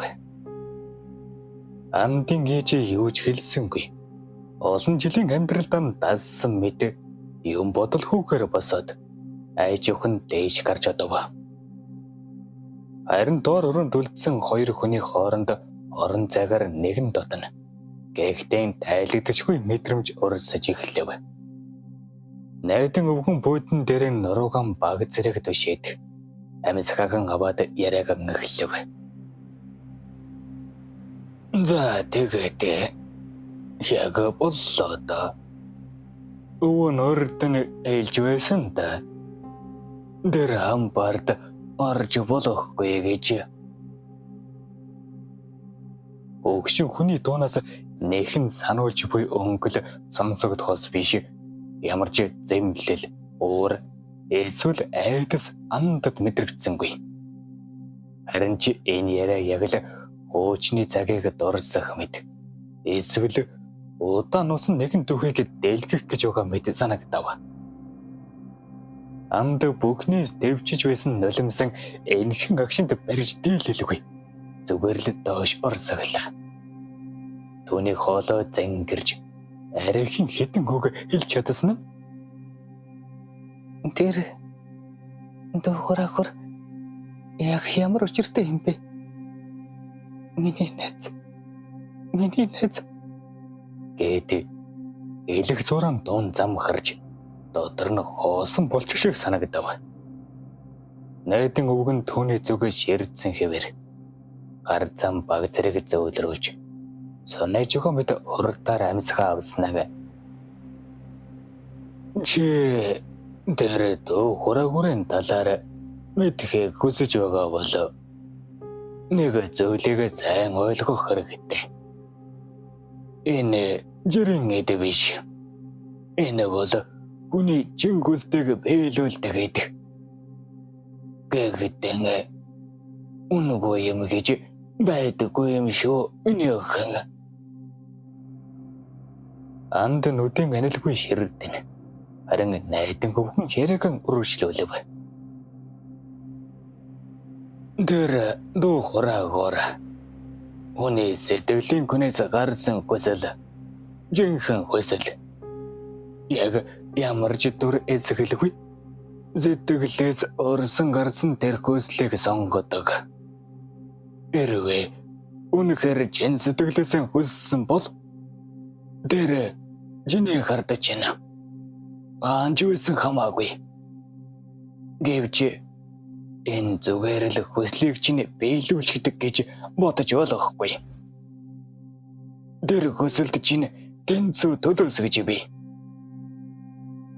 Анд амьсгалан төгжин сонсов. Зарим нь хайр хүсдэг. Зарим нь амьдрал, мөнгө, алдар нэр. Гэхдээ тэр бүхэнд өргөлж адил тэнцүү төлөөсөө бий. Зарим хүний нүд, заримынх нь зүрх, заримын ухаан, заримынх нь амьдралыг авдаг. Өвгөн дууга намжав. Амтын нуруу хүүд дааж зүрхэн түг хэв. Тэр жиний найзыг авсан. Энэ нэгэн хүссэн. Эсвэл түүний хүсэл тийм төлөөстэй байсан гэсэн үг. Анд хоолон зангирсан ч гэлээ арай ядан ам нээлээ. Тэгвэл яагаад өмнө тэр ердөл хэрэггүй эвдэрхий хог шиг байсан юм бэ? Найдан өвгөн багхан инэмсэглэн чимээг өвгөн толгой сэгсрэв. Өвөн чамд элэгүй олон нөөцөө. Охин минь. Тэр бүхнийг цаг нь болохоор яри. Харин одоо омгийн жогл юмыг сонс. Өвгөн чэчнийхээ хөндөр хүнээс өгсөн уудлан хэлв. Тэр дөө хураагүрэг би үчээр хорж байсан юм. Гэхдээ чи түүнийг суллаж өөрийгөө түүний эзэн болгоод чөлөөлж гисэн учраас шүү дээ. Гэхдээ өөрийгөө буруудаг. Тэр охин чи ямар ч буруу зүйл хийгээгүй. Зөвхөн түүний хүсэл буруу зүйлдэн найзсан л гэсэн үг. Ананд яахад би гэсэн мэт гүнигтэй харцаар найдан өвгөн зүгш ирдлээ. Найдан өвгөн дуугхан буйдангаас босч зонхны зүг алхуурхан алхав. Гадаа өглөөний гэрэл намуухан тосч навчээс салхин цавилзана. Энэ зүгээр нэг дэх нэг биш ээ, охин минь. Энэ бол хүний хамгийн гүн хүслийн тулсгал. Элбэр орсон зөөдөр. Эдэн 10 жилийн өмнө хэн нэгний харанхуйн дунд би болгосон зүйл. Ингээ яг түүнийг бүтээсэн гэж хэлэхэд бас хэцүү. Бас яг юу хийж чаддгийг нь бүрэн мэдэхгүй. Гагцхүү хүссэн бүхэн биелдэг. Ихэнх анд жижирхийсэн хоолоогоор хэлв. Тэгвэл яаж зогсох юм бэ? Надад үнэхээр аимшигтай байна. Найдан өвгний харц боломжгүй болов. Дэмч амаргүй. Дүүнд хүн үслийн юмнэх бүрд.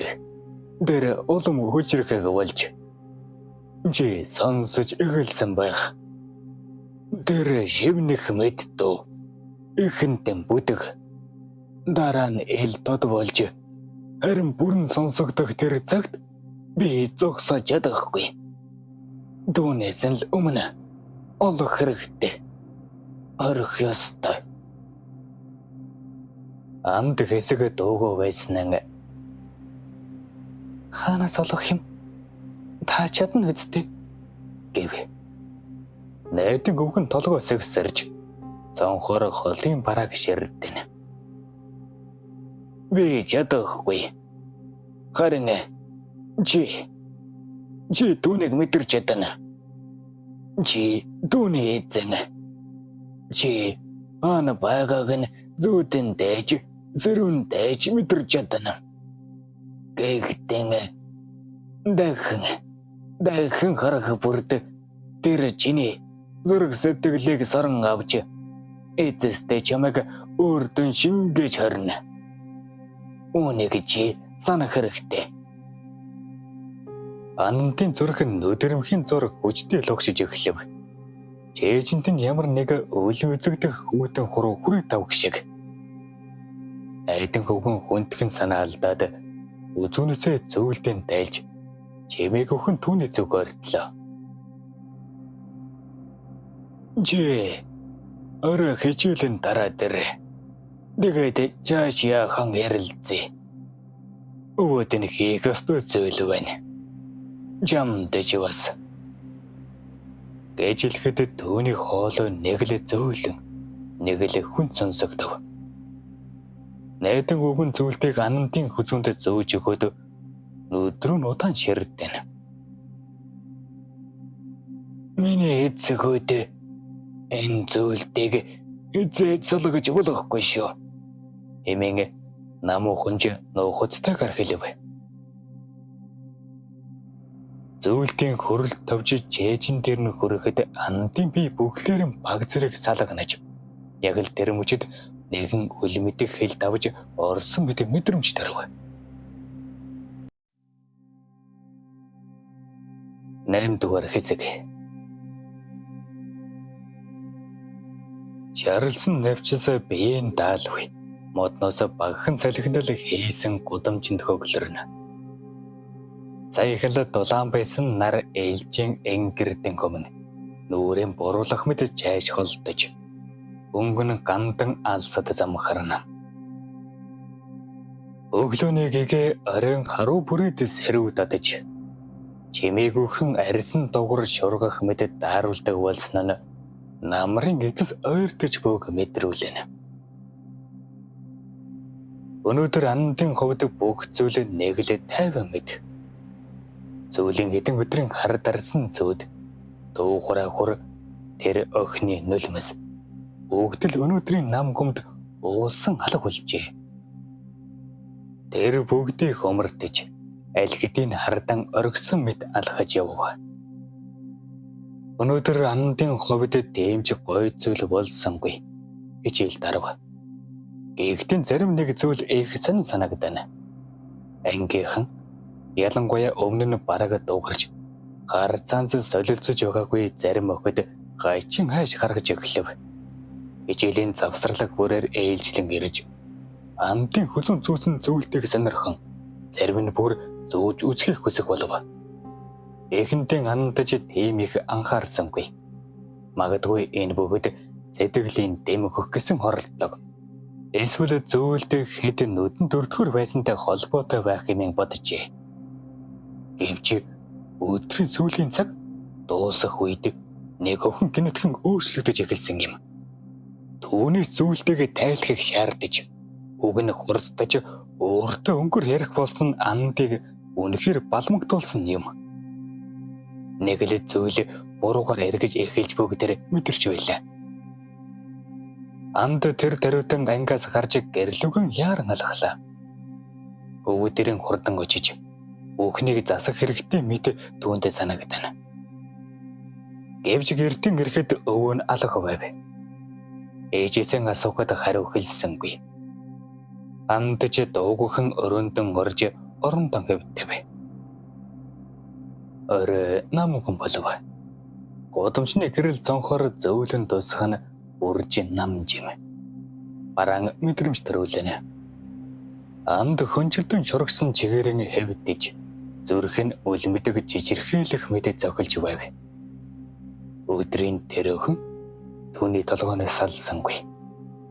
Түүний хажин харц хоосон мэт дууны өнгө түүнд ямар нэгэн зүйл болох гэж байгаа мэт зөв савнтрүүлнэ. Түүнийг ийм бодоод хэвдэх орондоо хаалга зөөлхөн догшиж ээжийнх нь хоолой гарав. Анд өндөж хаалга руу харав. Анда миний охин зөвлөлт чинь чамд таалагдахгүй байгаа бидтэй. Гэхээ ээжийнхэн туу хаалганы цаанаас зөөлхөн гарав. Анда басан хаалгаа нээлээ. Ээж нь нэмсэглэн зогсож байв. Зөвлөлт чинь чамайг зовоогод байна уу? Гэж хэлээд Андын хүзүүнд хүрэхээр гаран сунгав. Анд түүний гарыг алхуурхан түлхэв.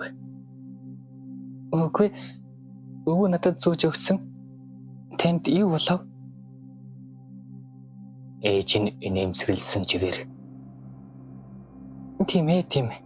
Би зүгээр л харъя гэж бодсон юм гэлээ.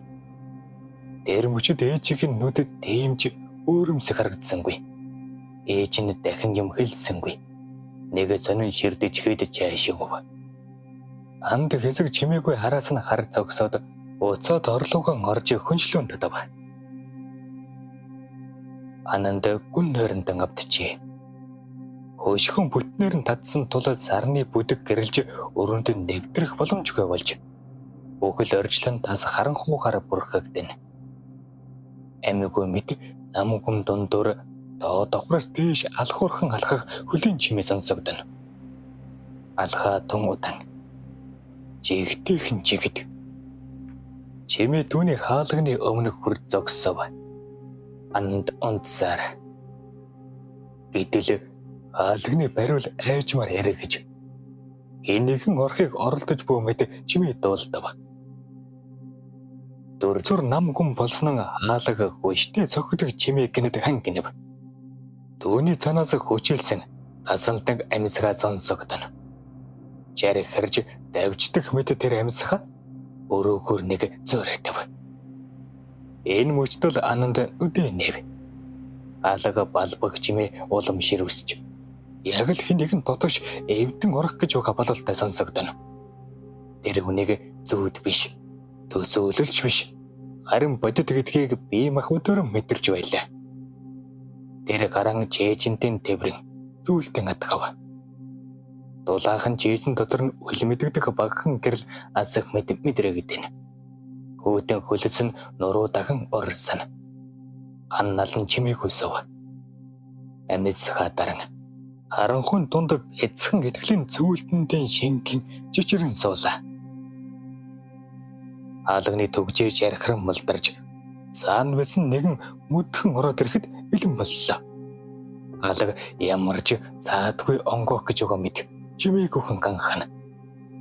Андын зүрх урд хожим хизээж ингэж хүчтэй, ингэж аимшигтайгаар цохиж байгаагүй мэд зөглөнө. Жээжин дотор нь дэлбэрэх гэж буй бөмбөг шиг цодсаар нь айдцгүйж хөлсөнийг хүүд даасан урссаар.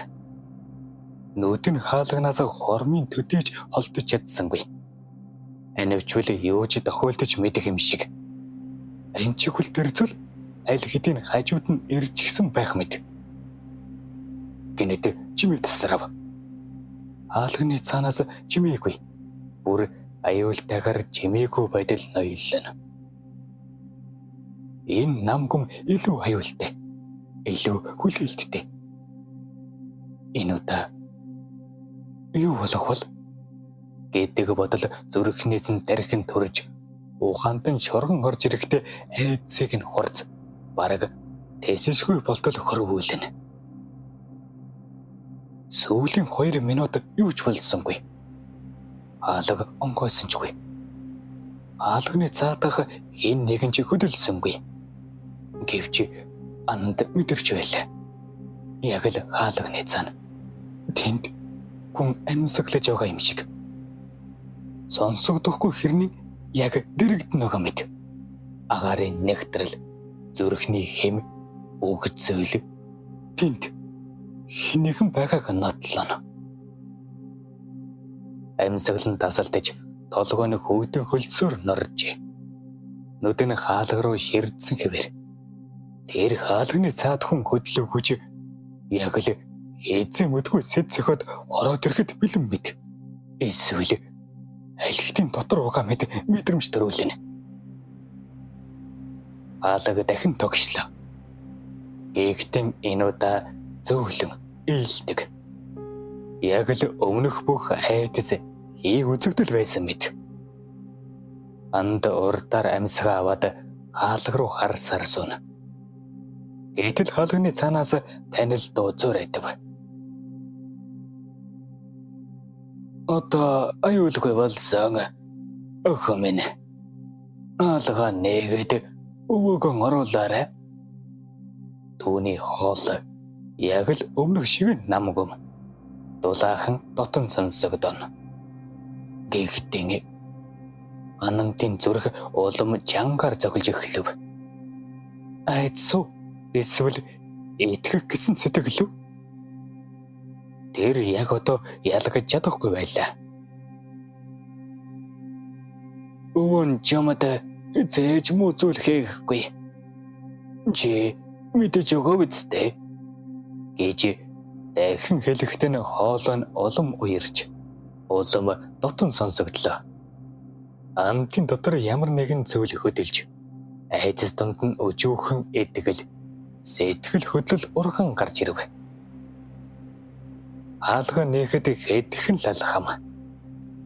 Орноос өндөөхөд хөл нь өөрийн ирэхгүй жижирж, гэсэн ч тэр зогслоо. Алхан алгасаар хаалганы өмнө ирж, гаран арайхийн өргөж бариулаа садхав. Тэгээд дүр хүлээв. Сэтгэлийн эсвэл өөр нэг хүч өгөх үгсийг анд удаанаар болгоомжлон бариулыг хэрэггүүлж хаалгыг нааш зөөлөн татав. Түүний зүрх чэйжнээсээ гарах гэж байгаа мэд дэлсэн байсан ч тэр яг энэ мөчөд өвөдөн идэхийг үнэхээр хүссэн байлаа. Хаалга нэгдэг эхний завсраар заадалын харанхуй айжмаар нэвтэрч нэг хүний дүрс айж өгөн тодорч ирэв. Эхлээд мөр, дараа нь танилцаарай. Намгүм тайван харц. Тэр мөчөд Анантын зүрх нэг хэсэгтэн давширв. Хаалга нээгдэж өвөөгийнхэн царай бүрэн харсан тэр мөчөд Анантын сэтгэлийн мэндсэн удаас тацарсан мэт болов. Хамаагүй нь жичирж нүднээс нь дуугүй нулимс орсоход чэйжэнд нь хурсан бүх гомдол айдас зэрэгцэн урсан гарав. Та хаана байсан юм бэ? Эмийн шивнэх төдий намуухан дуурахад тэр үс нулимсэнд нь дэвдэж зөөлөн сонсогдоно. Өвөө инээмсэглэхийг хичээгээд уучлаарай охин минь. Одоо би холдохгүй. Гэхдээ одоо хувцас өмс. Бид хоёрт яаралтай гарах хэрэг байна. Гэв.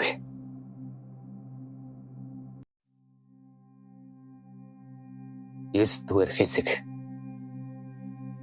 Анд нулимсан арчаад хаалганы цан сая хэн нэгэн байсан. Эмийн асуух хоолойны өнгө итгэл алдсан. Айдастай байв. Өвгөн охиныхон толгой дээр өрчлөгдөж мойнисан гараан зөөлхөн тавиад энэ чи биш дээ. Зүгээр чиний төсөөлөл гэж итгүүлэх гэж оролдох мэт шивнэв. Анандаг адуур хувцаан яарн давхарлаж өмсөд найдан хөвгөн даган гадагшин алхав. Хаалганы цаадаг хөвдөн орчныг төсөөлөхөөс ч өмнө түүнийг дагах нь илүү чухал мэт санагдсан билээ. Гадаа тэргэл сар тэнгэрийн хаяанд дүнхийн асаж хашаан дээгүүр сөөмөлцөн тусна. Застай биш ч гэлээ өвлийн ур орсон учир агаар зэвэлстэл хүйтэн. Шөнө намуухан боловч хаад нэг салхи хүлээх нь би арцайлхан байлаа. Өвгөн түүнийг дагуулan хуучны муу амбаарынхан үүдэн дэр зогсоод хойш ан зүг харж. Миний охин юу ч болсон бүү агаарай гэв. Ананд чимээгүй толгой дохив. Найдан өвгөн хаалганы том хүндэд төмөрж оожийг тайлан додогшорлоо. Ананд чи түүнийг даган оров. Үг зүйл хэвэнтэн тоостой харанхуй эмэхэ замбараагүй. Энэ үед л Ананд гэмших мэдрэмж орж ирэв. Ийшээ орж ирээгүй байсан бол энэ бүхэн болохгүй байсан гэх сэтгэлийнх нь урах мэд бодол зэрэгцэнэ. Амбард ормогцсон найдан өвгөн гүнзгий амьсгаа авч аалгийг додроосон хааж төмөр чөжөр дөгжив. Аалгны чөж тар хийдэл дөгжигдэх дуу андын дотор зуурайтав. Харанхуйн тунд тэр хоёрын амьсгалал мэдрэгдэнэ. Өвгөн чимээгүйхэн нэг ханыг дүүшин гаран амбарын буланд байсан хуучин модон хайрцаг руу явуулав. Хайрцагны тагийг авч додор нь юу байгааг харвж хэлсэнгүй. Ананд чимээгүй зогссон. Харанхуй тоос хоосон чимээгүй дунд гинтгэн додор нь муухан оргог шиг болж уруул нь өөрийн ирэхгүй чичирж эхлэв. Өвгөө гэж түүнийг дуурхаас өмнө найдан өвгөн ам нээлээ. Миний охин жигэсгүй гэхдээ ойлгох цаг нэрсэн. Гэмшил бол зөв мэдрэмж. Чи зөв мэдэрч байна. Ананд юу ч хэлж чадсангүй. Зүгээр л нэг л зүйл буруугаар эргээд угааж арай л хэдэрхий хожим ойлгож байгаа мэдрэмж төрнө. Амбарын хүүтэн шалан дээр суугаад өвгөөхөн хөдөлгөөн бүрийг ширдэж тарих нь асуултаар дүүрв. Найдан өвгөн амбарын шалтай наалцсан мэт чимээгүй суугаад уучирч шаралсан ирэмгэн сэмэрч урагдсан хэдэн цаасыг болгоомжтой дэлгэж тавив. Дэдгэр цаасан дээр танигдхийн аргагүй дүрс, эргэлдсэн тойрог, зүүдмэд мушралдсан бичээс, хүмбэс гараар зурсан мэд тэмдгүүд харагдана. Цаас бүрийг шалан дээр тавих бүрд амбарын агаар өөрчлөгдөж, үүдэн жижигхэн нуруугаар дамжин орж ирэх шиг болов. Өвгөн цааснуудыг эхэд нэмбай тойруулан байршуулж, яг дунд нь нэг ширхэг жижиг хөрөн ууднаас нарийн нунтаг цацав. Тэр нунтаг шалан дээр унаадал аяндан тойрон эргэлдэх мэт болж, цаасан дээр бичээснүүд гинэд багахан гэрэл цацруулж эхэлв. Амьсгалан татаж анд баг зэрэг өхрөн зогсов. Тэр харж байсан зүйлийн ухаан нь ойлгохоор тайлбарлаж чадсангүй. Өвгөн нам гүмийг хэвдэн гүнзгий хоолоогоор ямар нэг ойлгомжгүй үг бовтнож эхлэв. Тэр залбирлын чим биш. Үг бүртэн нагаар жижирж байгаа юм шиг санагдана. Эцэг энэ байдал үргэлжлээд найдан өвгөн чимээгүй болов. Тэгээд дараа нь ан зүг ширдэж. Жиний хүзүүнд байгаа зүйлд чамайг муу зүйлээс хамгаалдаг юм. Гэхдээ тийм ч удаан хамгаалаад байж чадахгүй. Дээр нь гадны бодит аюулыг зайлуулж чадахгүй. Өнөөдөр чамд очин зүйлс тохиолдсон байх. Яагаад гэдгийг өвөн тайлбарлаж өгье. Гэт түр амс хийх шиг болов. Дуугаараа эзнэн залхихаас нааш өөрийн дураар хөдөлж чадахгүй. Дэмэс тэр ингийн үгээр тайлбарлавал хүмүүсийг ховсдож жамаас зүйлтэйг чин салгах гэж оролдсон юм. Харин чи сайн байлаа гэв. Андын амьсгаа гүнзгэрж хөссөн мэт дуугуул зогссон. Найдан өвгөн цааш Харин одоо дүүнийг хоёулаа зогсооно. Миний охин энэ удаа зөрөгтэй байх хэрэгтэй шүү. Ойлгосон биз? Гэж эхлэн нухацтай харсан нь өөрийнх нь нурд ирж суух их төгөв. Анд тэр гэрэл зазарсан бишигнүүдийн урдхан сув. Өлөвэ. Өвөдөө зүйлтэн өгч вэ. Тэгээд нэг зүйлийг сана. Ямар ч үед би хажууч нь байна гэдгийг. Чи түүнийг мэдрэх ёстой. Бас анаагааг гэлээ. Анд зүйлтийг тайлж өвгийнхөө гар дээр тавив. Тэгээд одоо Юу хийх ёстой юм? Гэж итгэл муутайхан сул дуугаар асуув. Өвөг нь нэг ананд зүг, нэг доош тонгой сууснаа. Чи дууны хаанаагааг олох ёстой. Одоо дуунийг бүрэн зэрэгхээс өмнө. Одоо чи бүрэн сонсогдоод эхэлсэн байж магадгүй. Тэгэхэд ананд өвгөн юун тухай ярьж байгааг багсаг ойлгож байсан чи нарийн бодож чадсангүй. Гэсэн чи тэр энэ удаа зөрөгтэй байх ёстой мэд бодож гүнзгий амьсах аваад тэгээд юу хийх ёстой юм гэж энэ удаа илүү шийдэмгий хараад зөрөгтэй дуугаар асуув. Найдан өвгөн нүдэ надад мэдэрэ дууны хаанагааг гэхдээ зэрэгцэн ананд нүдэн анив. Айж байсан ч төвлөрөөд мэдрэхээ гэж ив. Удаагүй найдан өвгний ярих дуу бүдгэрж тэр ухаан алдаж буй мэд болов. Тэгээд айж өхөн нүдэн нэвэл шал өөр танил мэд орчинд байгаагаа мэдэв. Шаргалтуу гэрэлтэд дарагдсан урд хонгил зөөлөн гэрэлтэж нэг л зэвхий. Анны будаг ховхорж цагны зүүн зүрхний цохил шиг сонсогдно. Андын орол чимээгөө хөдөллөө. Энэ чинь халуунагийн хажууд нь хинч байсангүй. Найдан өвгөн алга. Тэр ганцаараа халууна найзынхан хэвдэж байсан эмнэлэгт яг тэр коридорт байв. Анд амьсгалан барьж зөрөг гархан урагшаал хав. Төвний алхан бүр хөндөй коридорын чимээгүүд зөөрөөдөж хааны гэрлийн сул дорой гэрэлд биеийн урд сүүдэр мэт сон дадагдана. Өнгөлийн төгсгөлд байрлах нэгэн хаалганы өмнө ирэхэд хөл нь өөрийн ирэхгүй цогдосов. Хаалганы дээд талын жижиг цонхоор өрөөнд доторх бүх зүйл тодхон харагдана. Халууна тэр орон дээр сууж байлаа. Толгойгон үл мэдэггүй тайлгаж юу чим энгэртэн дэврэн амандан юм шимнэж байв. Дуун сонсогдохгүй ч уруулын хөдөлгөөн давтамжтай байв.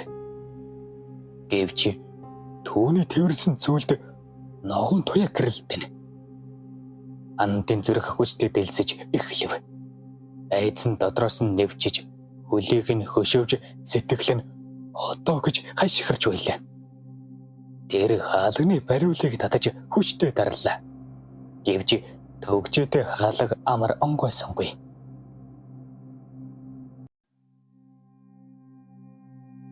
Төгсгөлийн 10 дугаар хэсэг.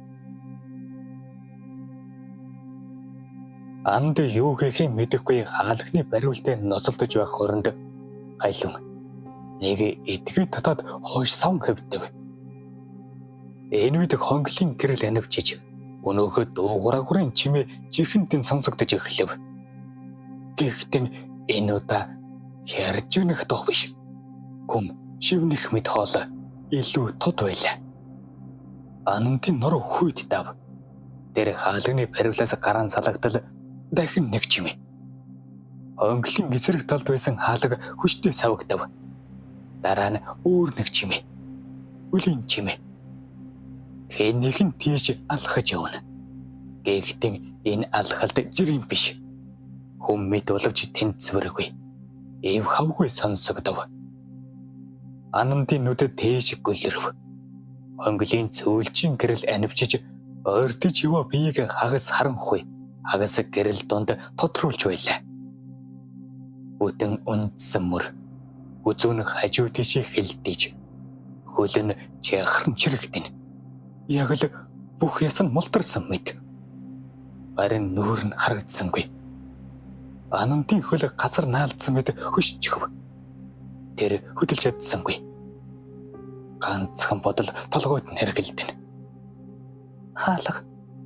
Хаалгыг хонголгох хэрэгтэй. Анд хаалгыг хонголгож чадахгүйгээ мэдэн хойш алхуур өгрөв. Түүнд ойрдог нэгэн улам бүр ойрдсаар. Хөнгөлийн бүдэгхэн гэрэлтэй царай нь харагдаг шиг болов. Танил царай. Маш дотн нэгний царай байлаа. Тэр Мишель байв. Царайн цайж нүд нь харлаж ширэгсэн ч Мишель байв. Тэр бүсгэн алхах байтал яг л удсан хүүхэлтэй мэд.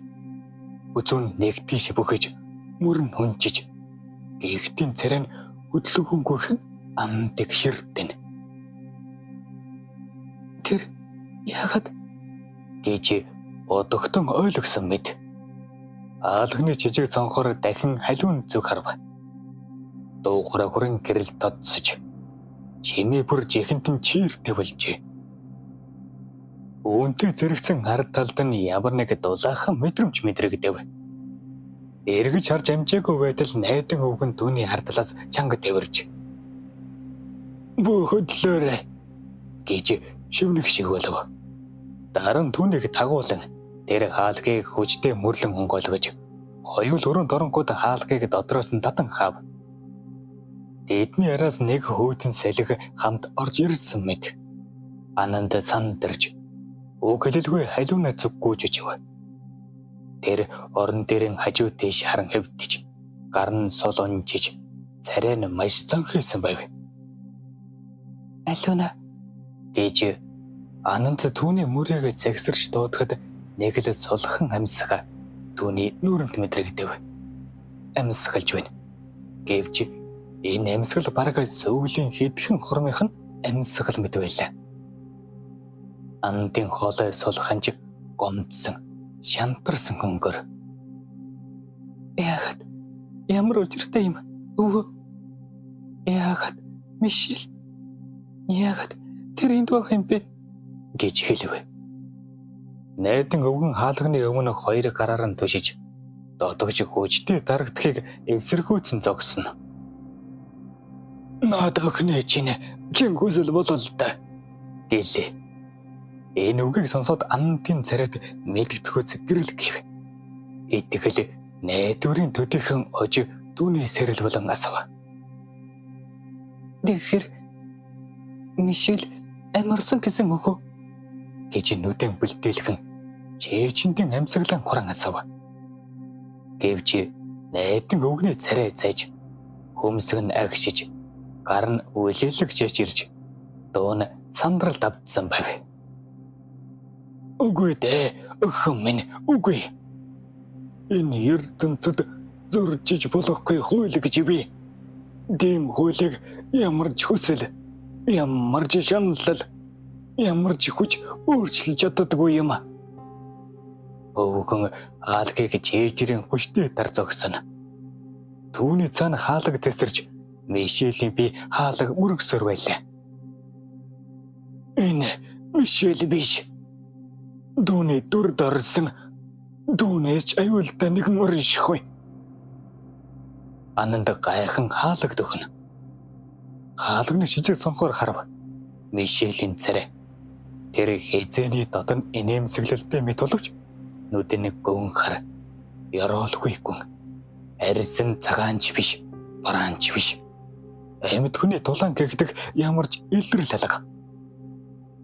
Өвгөн чарлах шахам. "Энэ өрөөнд дүүнийг оруулж хэрхэвч болохгүй.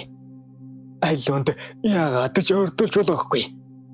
Тэгвэл би бүр чи хүртэл буцахгүй. Харин чи дуухраа хүрэх унтраа. Чи хэцнэн жил зогсож чадна" гэв. Хаалганы нөгөө талд Мишелийн би хаалгыг хүчтэй мөргсөр байлаа. Ананд сандарч гинэд амьсгалан давчтав. Дуухраагүрийн зүг харах үед тэр чимээ дахин гарлаа. Гэхдээ энэ удаа өмнөхөөсөөр тайлбарлахын аргагүй. Хүний биш хэрнээ хүнийх мэд. Энэ тэндээс шивнэх, орилох, гин шиг дуу зэрэг ашихарж түүний айдас болж шавар мэдэн алдав. Нүд нь гинэд пүрлцэн долгойн манарч жихнээс нь шуугах чимээ хөндлөн гарч амьсгал нь хүн төрлөв. Яг л бүхөршлөг хэнийхэн унтраагад зөвхөн түүнийг л үзэн ядах хар нөхнөд үлдсэн мэд. Ананд өөрөө мэдлгүй хойш гიშгэв. Гэтэл тэр дүүнэр харанхуйд өөр нэг ертөнцид орчих шиг болов. Энэ тэнтэйц хүний гашуудан хорлох дуу мэд хадаж үүний гар эсвэл ар зүудэр түүнийг татан доош живүүлэхээр оролдох мэд. Ананд ань тэмцэж байлаа. Голдон ортол айж биеийн чичирж сэтгэлэн дотроос нь нуруу унаж байв. Амьсгал нь боогдон хамаг биеийн даралттай усан тунд бөө мэд хүнд нүд нь айжмаар харанхуйд хийсэж эхлэв. Ингээд дуусах юм уу гэж бодол яг тэр агшинд тэр мэдрэв. Нэг л дотно дулаахан 50 гар түүний мөрөөгөө зөөлөн тавирх шиг боллоо. Айдэс харанхуй өвдөлд бүгд тэр гарын халуунд төрж ядууг намгүй болов. Энэ л мэдрэмж. Мишель хөө ээж хөө түүний хамар чигтэж сэтгэл нь хоёрж нүдэнд нь нулимс бүрэлдсэн ч өнөх гар түнд хэлж буй мэд. Чи чадна гэх шиг сонсогдов. Ананд нүдийн хүчтэй нээлээ. Өөрийн ирэхгүй огцом урагш нэг алхав. Дэнтэл бүх зүйлээ тод болсон мэд. Орон дээр тэр зүйл дуухраагүй байв. Тэр зүг эргэлзэлгүйгээр алхаж очиод гарн жилж байсан чи бүх итгэлээрэн шүүрэн авч төвчлөөрэ хүчтэй дарлаа. Тэр мөчөд бүх орчлон хэрэгэж орон зайн хан хагарч чанга дуу чимээ тархинд нь дэлбэрч гэхтэн жингэнэх чимээ алсарч эхэллээ. Анантын нүд эргэлдэж толгой нь эргэж биений газраас салж буй мэд болж гэвж ухаан даахан байв. Анд цайныг амьсгаа авч ухаан орв. Нүд нь бүрсэж толгой нь хүнд бүх бие нь хоосорсон мэд санагдав. Амбар нь жижигхэн зонхоор өглөөний бүдэг туяа шалан дээр унаж тоос татуулан уусан шин гэж байв. Амар тайван. Гэхдээ үл мэдэг гонхтой өглөө. Найдан өвгөн түүнийг хөмсгөн гадруулан чимээгүйхэн тэрэн сууж байлаа. Хормын төдий намгүм. Харин дараа нэг хөгшөрсөн гүнзгий дугаар аяархан шивнэх мэд. Бүх зүйл болсон. Охин минь. Чи зам байлаа. Тэр дахиад ганцхан хүсэл биелүүлсэн бол бид зогсоо гарахгүй болох байлаа. Гэв. Ананд юу ч дуурсангүй. Тэр зүгээр л асгардлан ойлов. Дотор нь юу ч үлдсэнгүй мэд. Ойлно гэдэг шаналлын хөнгөвчлөл биш. Харин сэтгэлийн хоослох мэд үйлдэл байлаа. Найдан өвгөн түүнийг тавирсаар амбаараас гарва. Гадаа бүх зүйл намгүм. Яг л хэн хүрэгдсэний дараах чимээгүй мэд бүх зүйл дууссан мэд өглөө. Нарны гэрэл амбарын ар удраагаар сэмхэн унаж ганд өлгөөдөө хонхоо цайлханд аяархан жинкнэж байв. Гэвч тэр өглөөний нар мэндэлж явах үед зоочны өрөөнд нэгэн эмэгтэй буудан тэр амьсгал хураасан байлаа. Нүднээс нь асгарж амжаагүй жийг даасан нулимс. Зөөлөн хүнжлийн захад шингэсэн хүний сүүлчийн шивнэ. Тэр шивнэнд тээсэн бүх итгэл, бүх найдвар, охиныхон төлөө хийсэн сүүлчийн хүсэл энд л дууссан байв. Амбар түнэр харанхуйд бүрэн авдажээ. Өглөөний нар гадаа мандаж байсан чи энд бол цаг хугацаа зогссон мэт. Гэвч тэнд нэгэн гэрэл асав. Хүйтэн ногоон туяатай гэрэл. Анны мухард зөөгдсөн нэгэн хуучны дуу хураагурын гэрэл үлгэлэг ялтана. Зөөлөн бараг л хүний чих шөргөн өнгөрөх мэд даавуу тасрах төдий чимээ. Дараа нь дуу шивнэ. Алав шивнэ. Төгсөв.